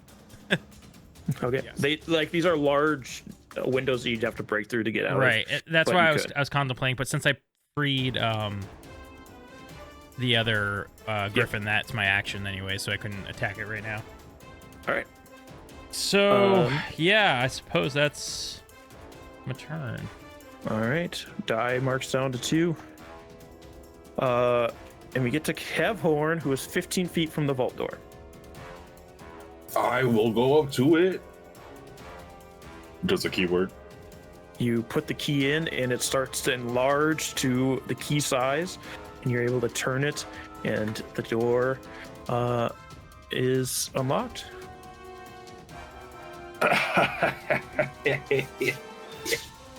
Anything shiny, looking cool, eyes going It in isn't the back. open yet. It is unlocked. And it does seem to be a pull door. I will open it. All right, you make me an athletics check. You can get advantage because your griffin is technically helping you.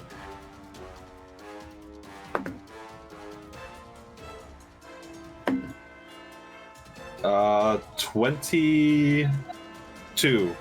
22. Yeah, you pull on it and the door starts to creak open. You're able to open this large vault door. Inside, you do see a long room, about 100 feet long, 60 feet wide. And you do see 6 marble pedestals, each with some kind of item on it. Actually, I'll tell you because you're looking in the room right now. Here, let's calm the music down for a bit until we get into some shit times again. I mean, 2 rounds. Yeah, 2 rounds. So you see 6 marble pedestals.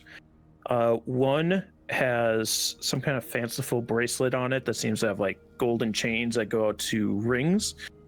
You see one that has like it's a coronet, so it's like a tiara or a crown looking thing.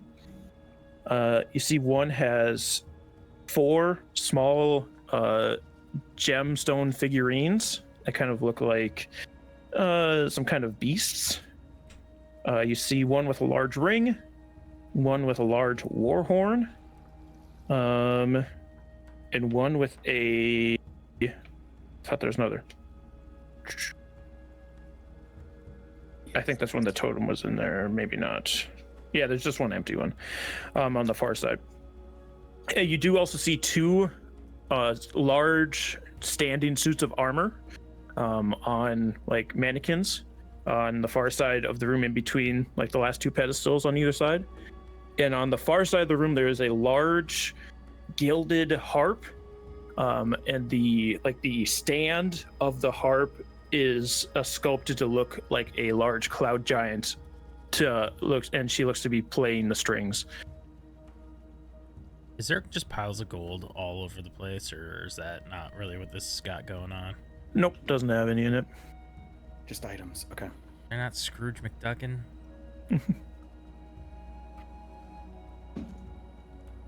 I swear to God, if I touch one of these items on the pedestals and those armors animate into something. I will say the armors look different from each other. One looks more like robes rather than armor, and they're like a white color with silver trimmings and some kind of golden symbol on it. And the other looks more like traditional plate armor,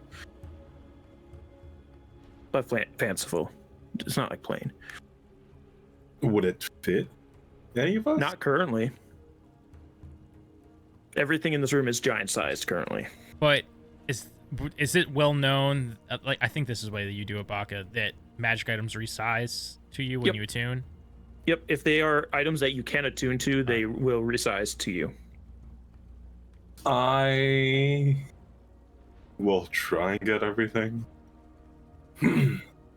Okay. Try. What are you going for?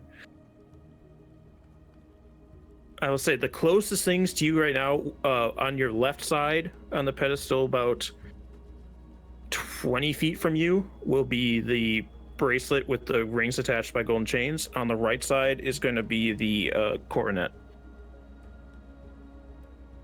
Could I coordinate with my griffin and it can just smack things off? I catch it with my bag. Oh wait, no, they're big. I lied. They're big. They're big. Yeah, they're big. How the heck am I gonna shove it in? So I have to attune to one of these things. We don't have time to attune. Then what was the point of me? We were trying to be sneaky and then we attacked the dog. The dog was barking. Look. It wasn't the attacks that alerted people. The attacks didn't help. It was all not a great situation. It still isn't, to be fair. Can I at least get like a memento or something? I don't know. Shit. Can I fold up? Can I fold up the robe enough to fit into my bag? Yeah, you have to get off the mannequin first. At this point, It is on the far side of the room, so you wouldn't be able to get it to it. This no way. You could with your Griffin's Dash. Because I'm thinking like everything's too big to fit through the bag. The only thing that's collapsible or foldable is the robes, right?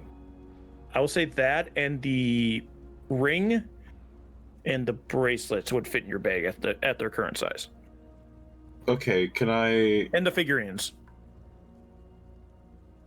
I don't know what those could be. I think they're just fans. Okay, if you give me a perception check, I'll tell you what they look like more. Okay. Out of game, I know what most of these things are. In game, I don't know shit. Quick, DM me. What is that? What is that? Oh, it is a 22. Yeah, they look like creatures that you've seen in old storybooks. These look like 4 different kinds of dinosaurs. Dino crystals? Yeah, like one looks like Tyrannosaurus Rex. Let me see. I can get the colors for you too. Is there a stegosaur?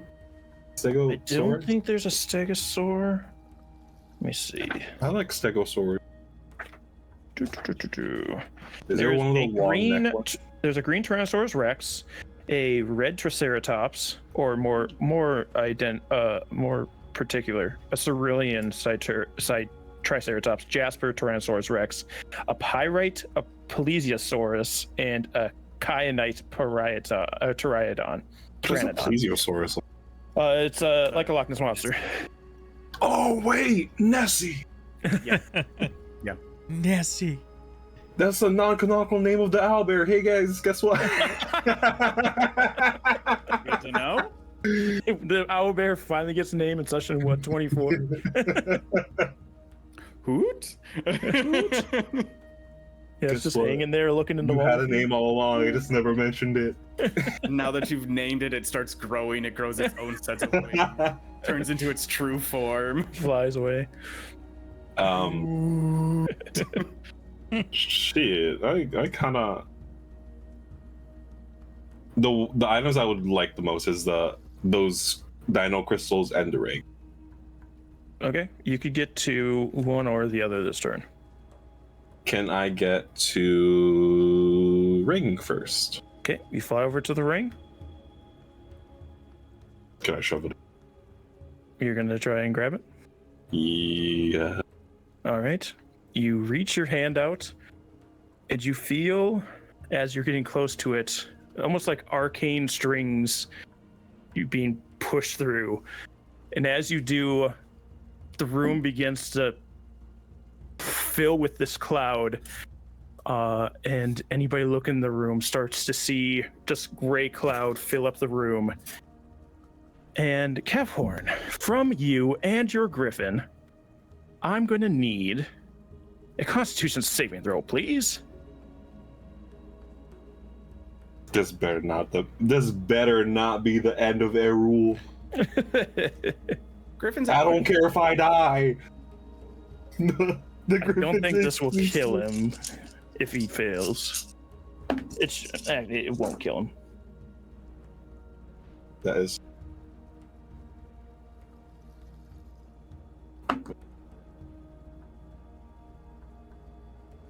Okay, I rolled a 22.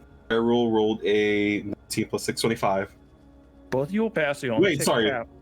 Wait, what? How much does Errol have? I gave him my Constitution. I gave him my Constitution. +3. +3, so 22. I rolled a 19. 19. Griffins have 59 hit points. All right, yeah. So both you pass. You'll take half of this. Let's see. 10, 20, 31, 33 halved to 16, right? Mm-hmm. 16 points of necrotic damage as this cloud begins to fill this room, and you see, it'd be 6, right? To map the room. No, sorry.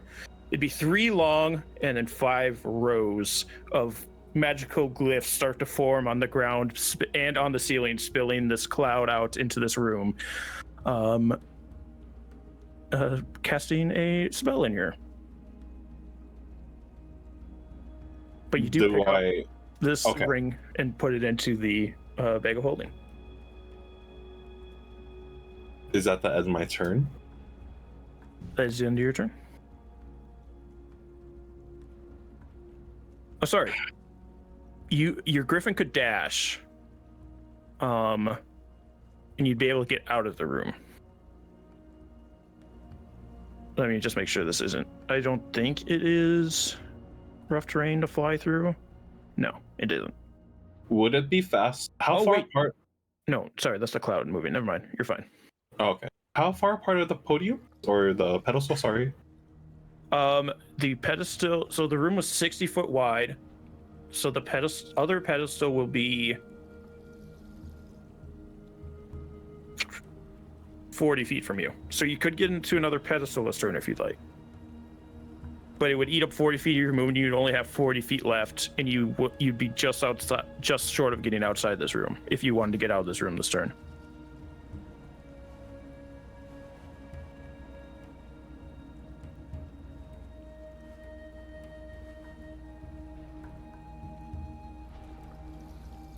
Do I take damage each start of my turn? The cloud doesn't seem to be going anywhere.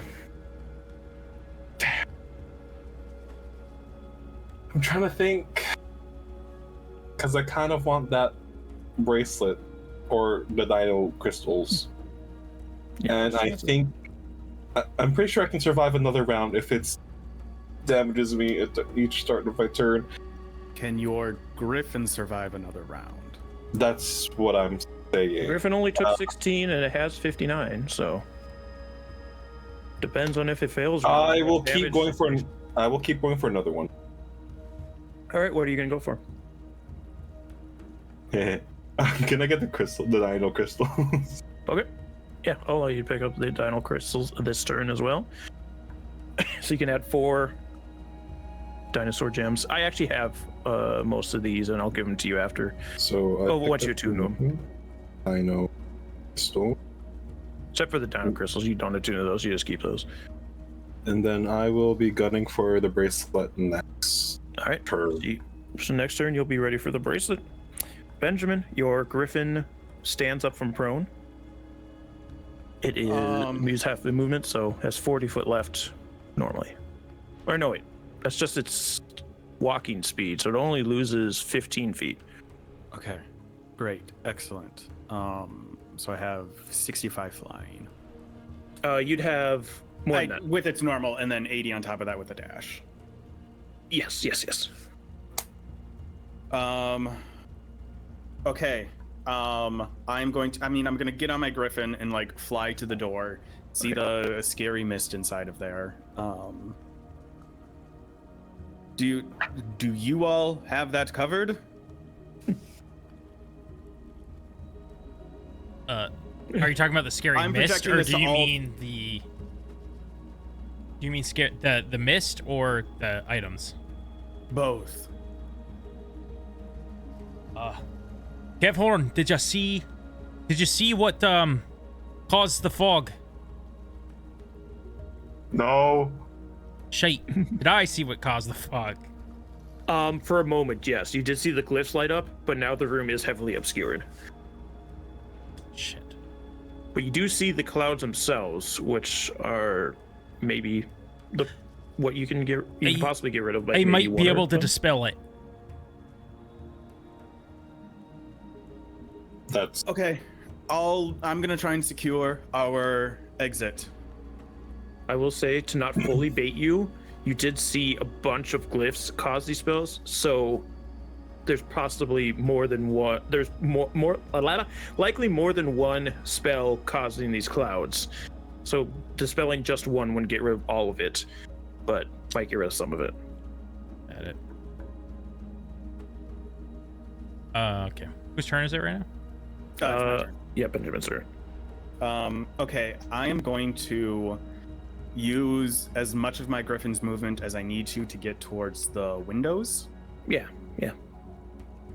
I'm going to be having my shark keep up with me. It probably is going to have to dash. It only has 40 flying speed. Okay, yeah, your shark is like 40 feet from the door, but you could get halfway from the door to the window. So the window's like 20 feet from you. If that's what you're going for, sorry. Yes, that is what I'm going for. So my shark will then use its dash action, so it'll be at the door then, if it's 80. Yeah, because the door is 120 feet from where you guys were all at. So, okay, so it's most of the way to the door. Okay. Yeah. Great. I mean, that's still what it's going to do. Huey is still going to remain at the ceiling, but fly along with me. Again, he's not going to be... He's keeping up with the shark. Mm-hmm. I am going to... Because, again, we're so far beyond... Sneaking.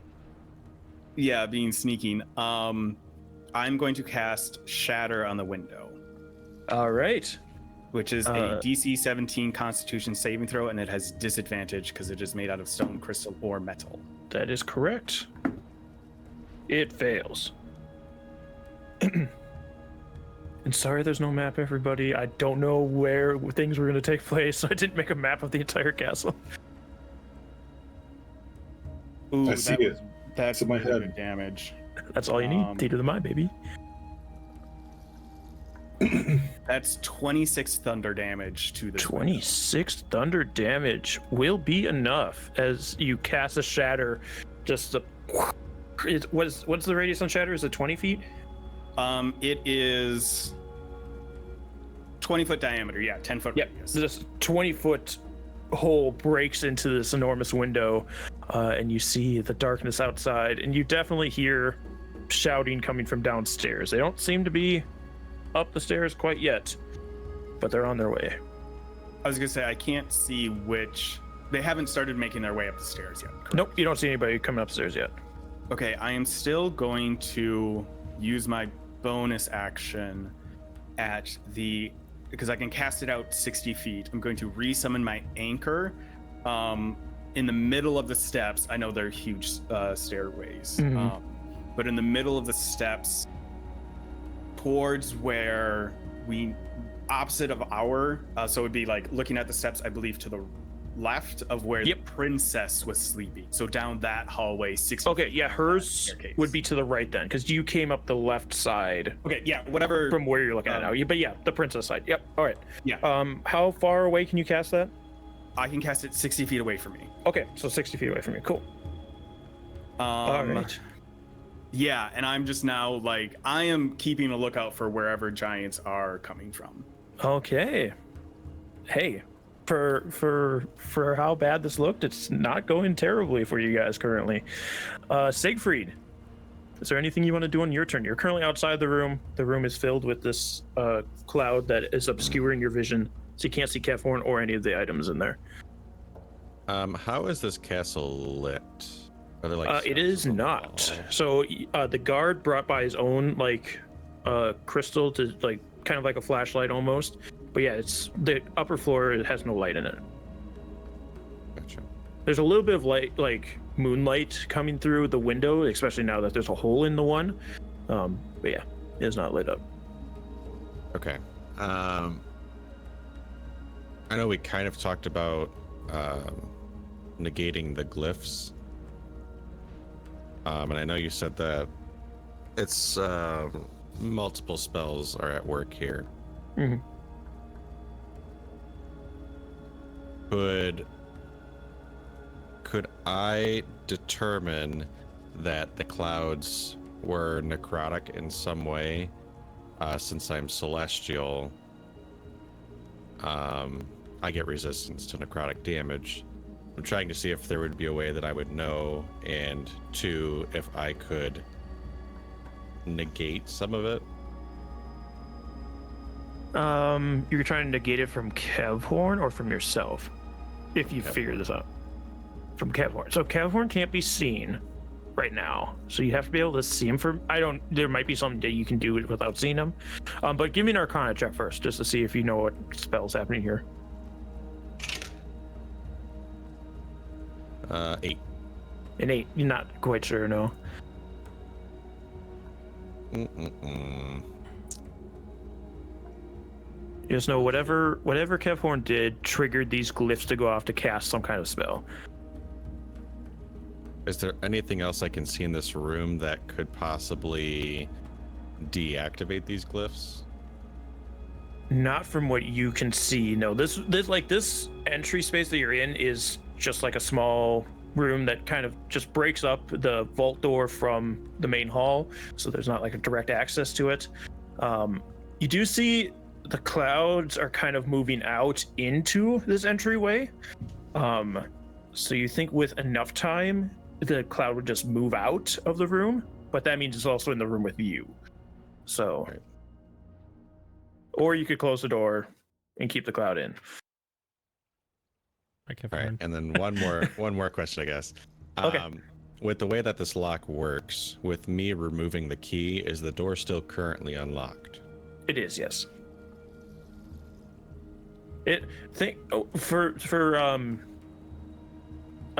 Easy. What's the word I'm looking for? So make it easier to. Easy access. It works like a deadbolt, essentially. yeah. Okay. Yeah. It looks like a deadbolt. So yeah, you can unlock it and you put it in, retwist it to lock it. Okay. Well, shoot, I have no idea.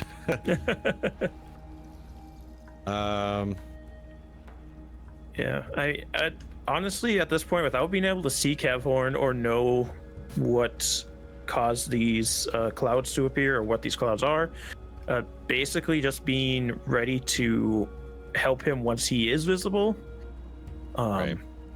Yeah, because even going into the clouds, you kind of knew where things were, so you wouldn't be able to really go and grab a bunch of stuff without fumbling around too much.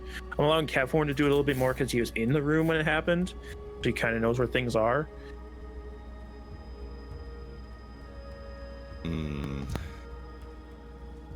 I don't know, this is tough. I hate taking up so much time, but can you explain this hallway that we're in to me one more time? Like the main hall with all the doors, or like the little like the entryway room. If I'm facing out of the door. Yep. So you're looking out of the door of the little entryway you're into the vault, right? Across from you is another door.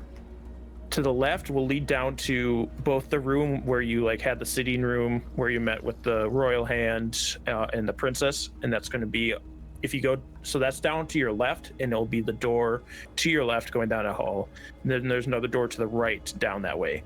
If you go to the right, that's where the staircase is, the two large grandiose doors, and that window that Benjamin just shattered. And that's like only 20 feet away from the door that you're in currently. So essentially you are facing the way, if you were, sorry, I'm adding too much information that's probably going to mess you up, but I guess it works for me. Hopefully it works for you. If you were down a floor, you'd be facing towards your room currently, if that helps.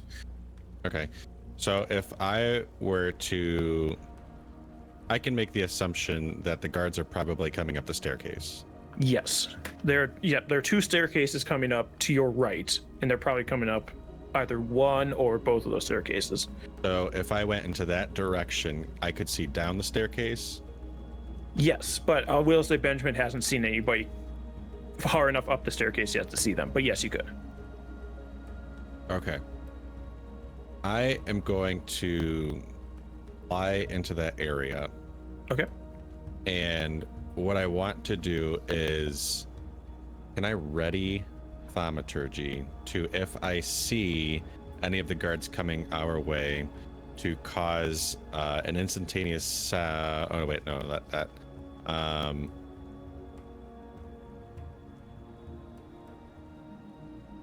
I guess it, oh man, it originates from my point,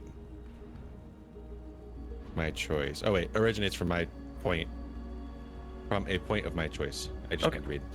So I essentially want to try to distract them in a differing direction from where we are. Okay. Yeah. You can do that. So you go hold your action for Thaumaturgy. And then we have Kelborn. Okay. Need a sip of water for this. No. Big plays. First thing. To my knowledge, Kelborn, when we used the Fey Axe to leave the Fey, that portal closed pretty quick when we came out the other side. Because I remember, or like even going into it, right? Because I remember us all having to like rush into it. So I assume it's because it was going to close behind us. I will say, sorry, I thought you were asking Kelborn. I will say, yes, not that it was like immediate, but even when you like offhand used it to try and impress the princess in the garden, it closed up pretty quick. Okay, cool. I just want to know what my knowledge with this thing was. There's okay. also time dilation with that thing. Yeah. No, don't worry about it. Don't worry about it. Don't worry about it. So the one thing, I'm going to give you a reason why you should allow this. The one thing that caught my eye in that room was the one thing, of course, that would catch Kelborn's eye. It's the tiara / crown thing. Okay. So can I know where that is in that room relatively? Like I'm gonna general say, area? Roll a d20. Above a 10, you'll know exactly where it is. Below a d10, you'll know its general 18. direction. 18, you know where it is, so you could get right to it. Okay. I fly. You will be taking the cloud damage. That's okay. I fly into the room. Okay. Toward the crown. I want to do a big old gash, like right behind the crown, and push it into the portal. When I do the rift, I don't know if this is gonna work exactly. When I do the rift, I'm picturing the room that Orlin and Zavros were like doing their stuff in. Okay. So I carve this big rift. Yep. And I push the crown into the rift. All right. We'll be doing a few checks here. We'll need of course, your Constitution saving throw and your Griffin's Constitution saving throw. Okay. What if you kill them? Yeah, they're old. Who cares? Shit you not. A tear in the roof just comes in. A crown. So the Griffin got a 22. I rolled a 20. Okay. And I got a... sorry, what kind of check was it?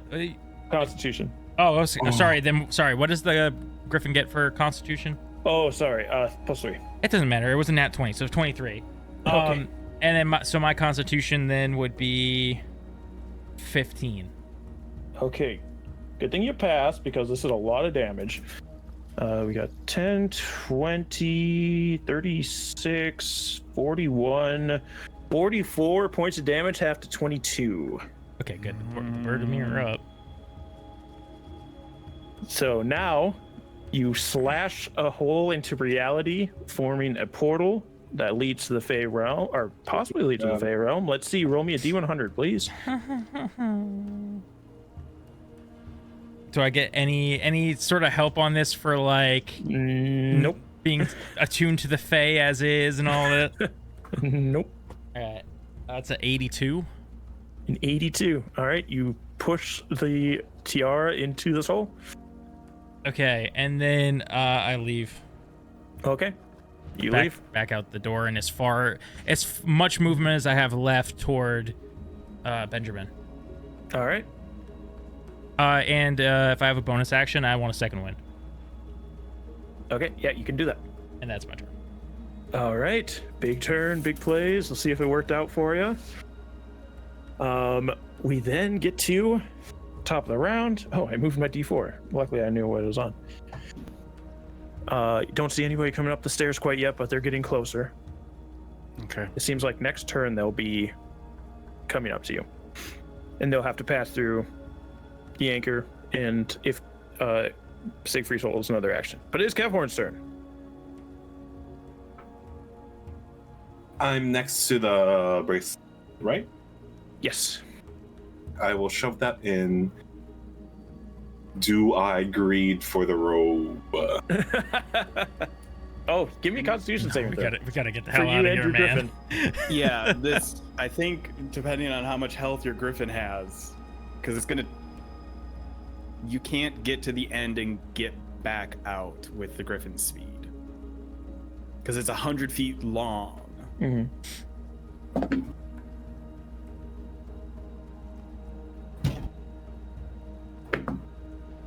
Okay. Griffin is how much? +3? +3. Roll a 16, so 19. I got a 12. Okay, the griffin passes. You fail. 40 points of damage to you, 20 to the griffin. As you breathe in some more of this. And the owlbear's dead. Loud. The owlbear's died days ago. No. The plot armor keeps The him owlbear alive. was sucked in a lot of fresh air and has been holding his breath the whole time. It is taking all of its willpower not to go poo in the cloud. How far am I from the door? You are, I'll say 50 feet. Because about halfway. Would you allow me to knock down this mannequin and take off the robe and put it in the bag at the same time? Well, you have to use 30 feet of movement to get there. It'd be an action, and I'd have you do a roll to get it off of the thing, because it is a giant robe. Yeah. So it'd be pretty high DC. I was gonna pimp out Sieg. Okay, Sig's armor is better. This is more of a Benjamin robe, but Oh, Ken, if it's only 50 there, and then it would be 100 out. Your griffin, you can get out with a dash from your griffin on this turn, so you can try to knock it over and just bail if you can't do it. Also, Right, because you would have enough movement to get out of the cloud, correct? yeah, but don't I need? If I knock it down, have the actions to take it off, would I still be able to put it into the bag, or would that be a later turn? I'm gonna say only because it is so big, and I've let you get away with a lot already. It would take 2 actions to get it off and put it in the bag. yeah, no, let's just get the hell out of here, man. Yeah, I need to get out. 3's pretty good. 3 out of 6 of like on the pedestals, obviously. 3 there's and much- an unknown variable. Hey, let's hope We have Orland 3. sends us that call soon. He's like, "Yo, dog, did you send this crown?" Like, Hey, yo, did you order a tiara? I'm gonna get out with 5 health. Fucking A.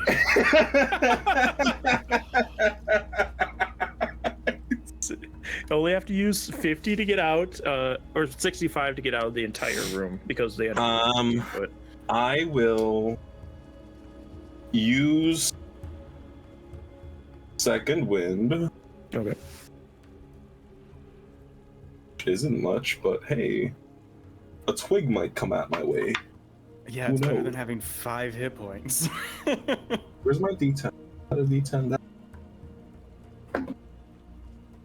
Woo! 7. You've doubled your hit points. And then I will. Is lay on hands an action? Yes. I will dash towards. I don't know. Did you guys tell me where the escape route is? You see it. It's only 20 feet away from you. You see a shadow. Okay. You know? I spores to the boys. 4 boys. I'm dipping. See ya. Bye. Yes, please, please. Kevord flies out of the castle. Yeah, you get. It's only 20 feet away. You only use 65 feet. If you dash, you got plenty to get pretty far out of this window and start flying out. Next is. Oh, go ahead. Where does this window face? It faces the backside of the castle, so the opposite side you came from. But yeah, And out. so it just faces like the edge of this cloudscape. Yep. Okay. Yeah, the great. castle's pretty close to the edge of the cloud, so kind of just going over the edge of the cloud. Benjamin. I will through spores as well. I'm not going to I'm gonna have my Griffin hold a dash action, because I would like to at least wait until more of us get closer to exiting. Okay. I will also say through spores to everyone, and especially Kevhorn, if we can get below, like, try to get below cloud cover as quickly as possible, because they can throw rocks at us. I'm heavy. Errol's heavy. My owlbear's heavy. We can do it. But no, like, so that like we're not flying straight out. We're trying to like get underneath and get cover as quickly as possible. Errol can just like close his wings, like dive bomb a little bit. I am going to hold an action for a Ray of Frost for the first giant that gets within range. That's again within 60 feet. Okay. I'm going to have my Shark and Huey move forward, so that's another 80 feet from both of them. So I believe they're both at the window now. Yep. I'm going to have my Shark, with whatever movement it has, go down the other staircase that my anchor is at to try and cover both of them. And Huey is just invisible at the top, or like out, like he's getting the fuck out of here as soon as possible. Okay, cool. Siegfried. I don't see any of them yet, right? Nope. Okay. I am going to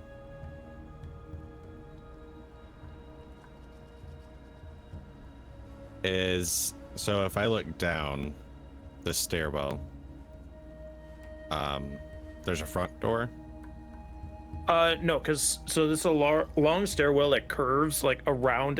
Essentially, this is curving around the royal chambers that you were in earlier downstairs. So it curls down. There's a platform, then it curls down further to the main floor. So yeah, you only see basically stairwell looking down. Okay. Then could I use thaumaturgy to create harmless tremors on the stairs to make it feel like it's maybe unstable? Yeah, give me a deception.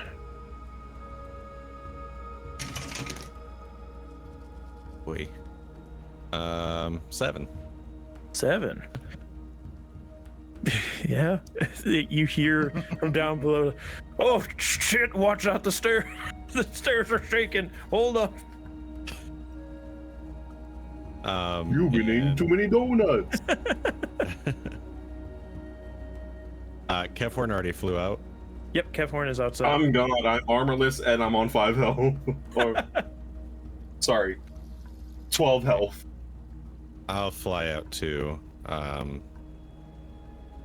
And I'll just healing word Kevhorn too. Okay. Just a little bit. Does your Griffin full dash? Yeah, why not? All right, your Griffin is in front of Kevhorn, and as you pass him, just give him a little word of healing.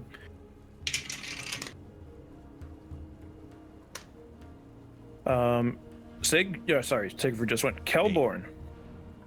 I will cast Cure Wounds on myself at second level. All right. Roll on digital for that. Okay. And then I am going to fly as far as I can, following Benjamin's directions, trying to get under cloud cover. Okay. Yeah, you pull out ahead of Kevhorn as well. Kevhorn had to use a little more movement to get outside, so he's just a little bit behind you guys, like maybe 20 feet at most. You just start dipping down. This is the end of the round. Die is at 0. I will say,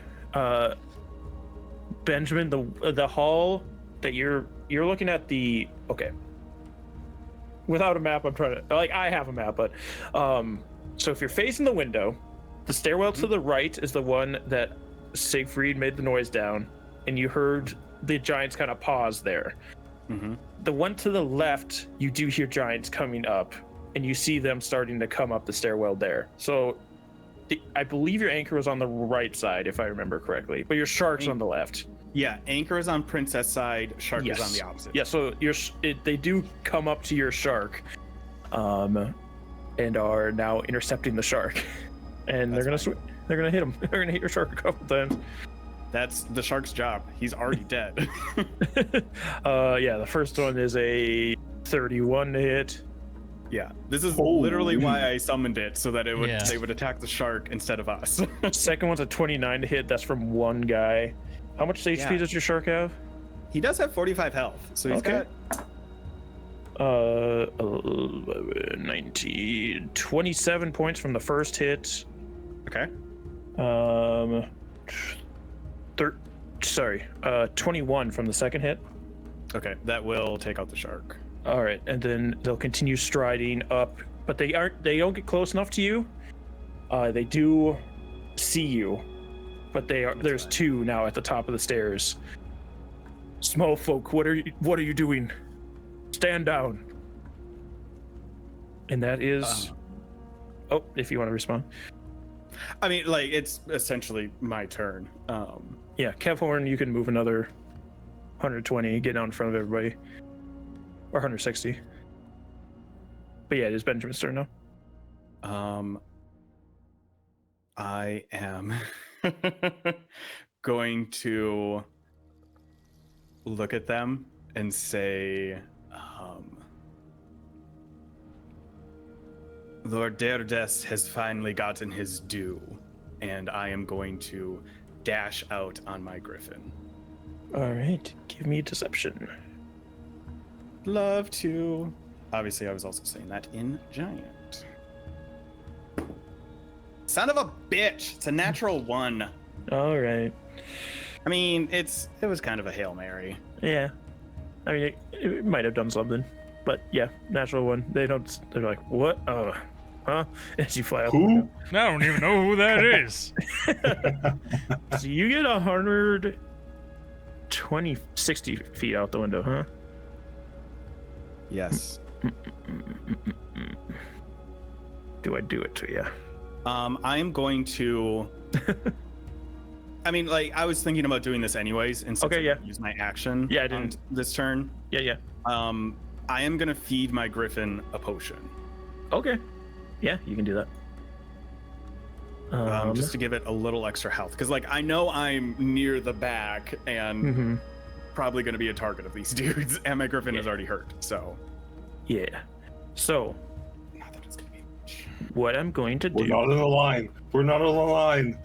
as all of you continue to fly, I'm going to have one giant hurl a spear out the window at Benjamin's griffin. Okay. It is at disadvantage. So there is that. My griffin also, I got almost max healing, so he healed up 9 hit points. Kiwi is also flying out, but he's invisible, so he's basically no worries. All right. Unfortunately, they had to roll 1 to miss, so it did get a 19.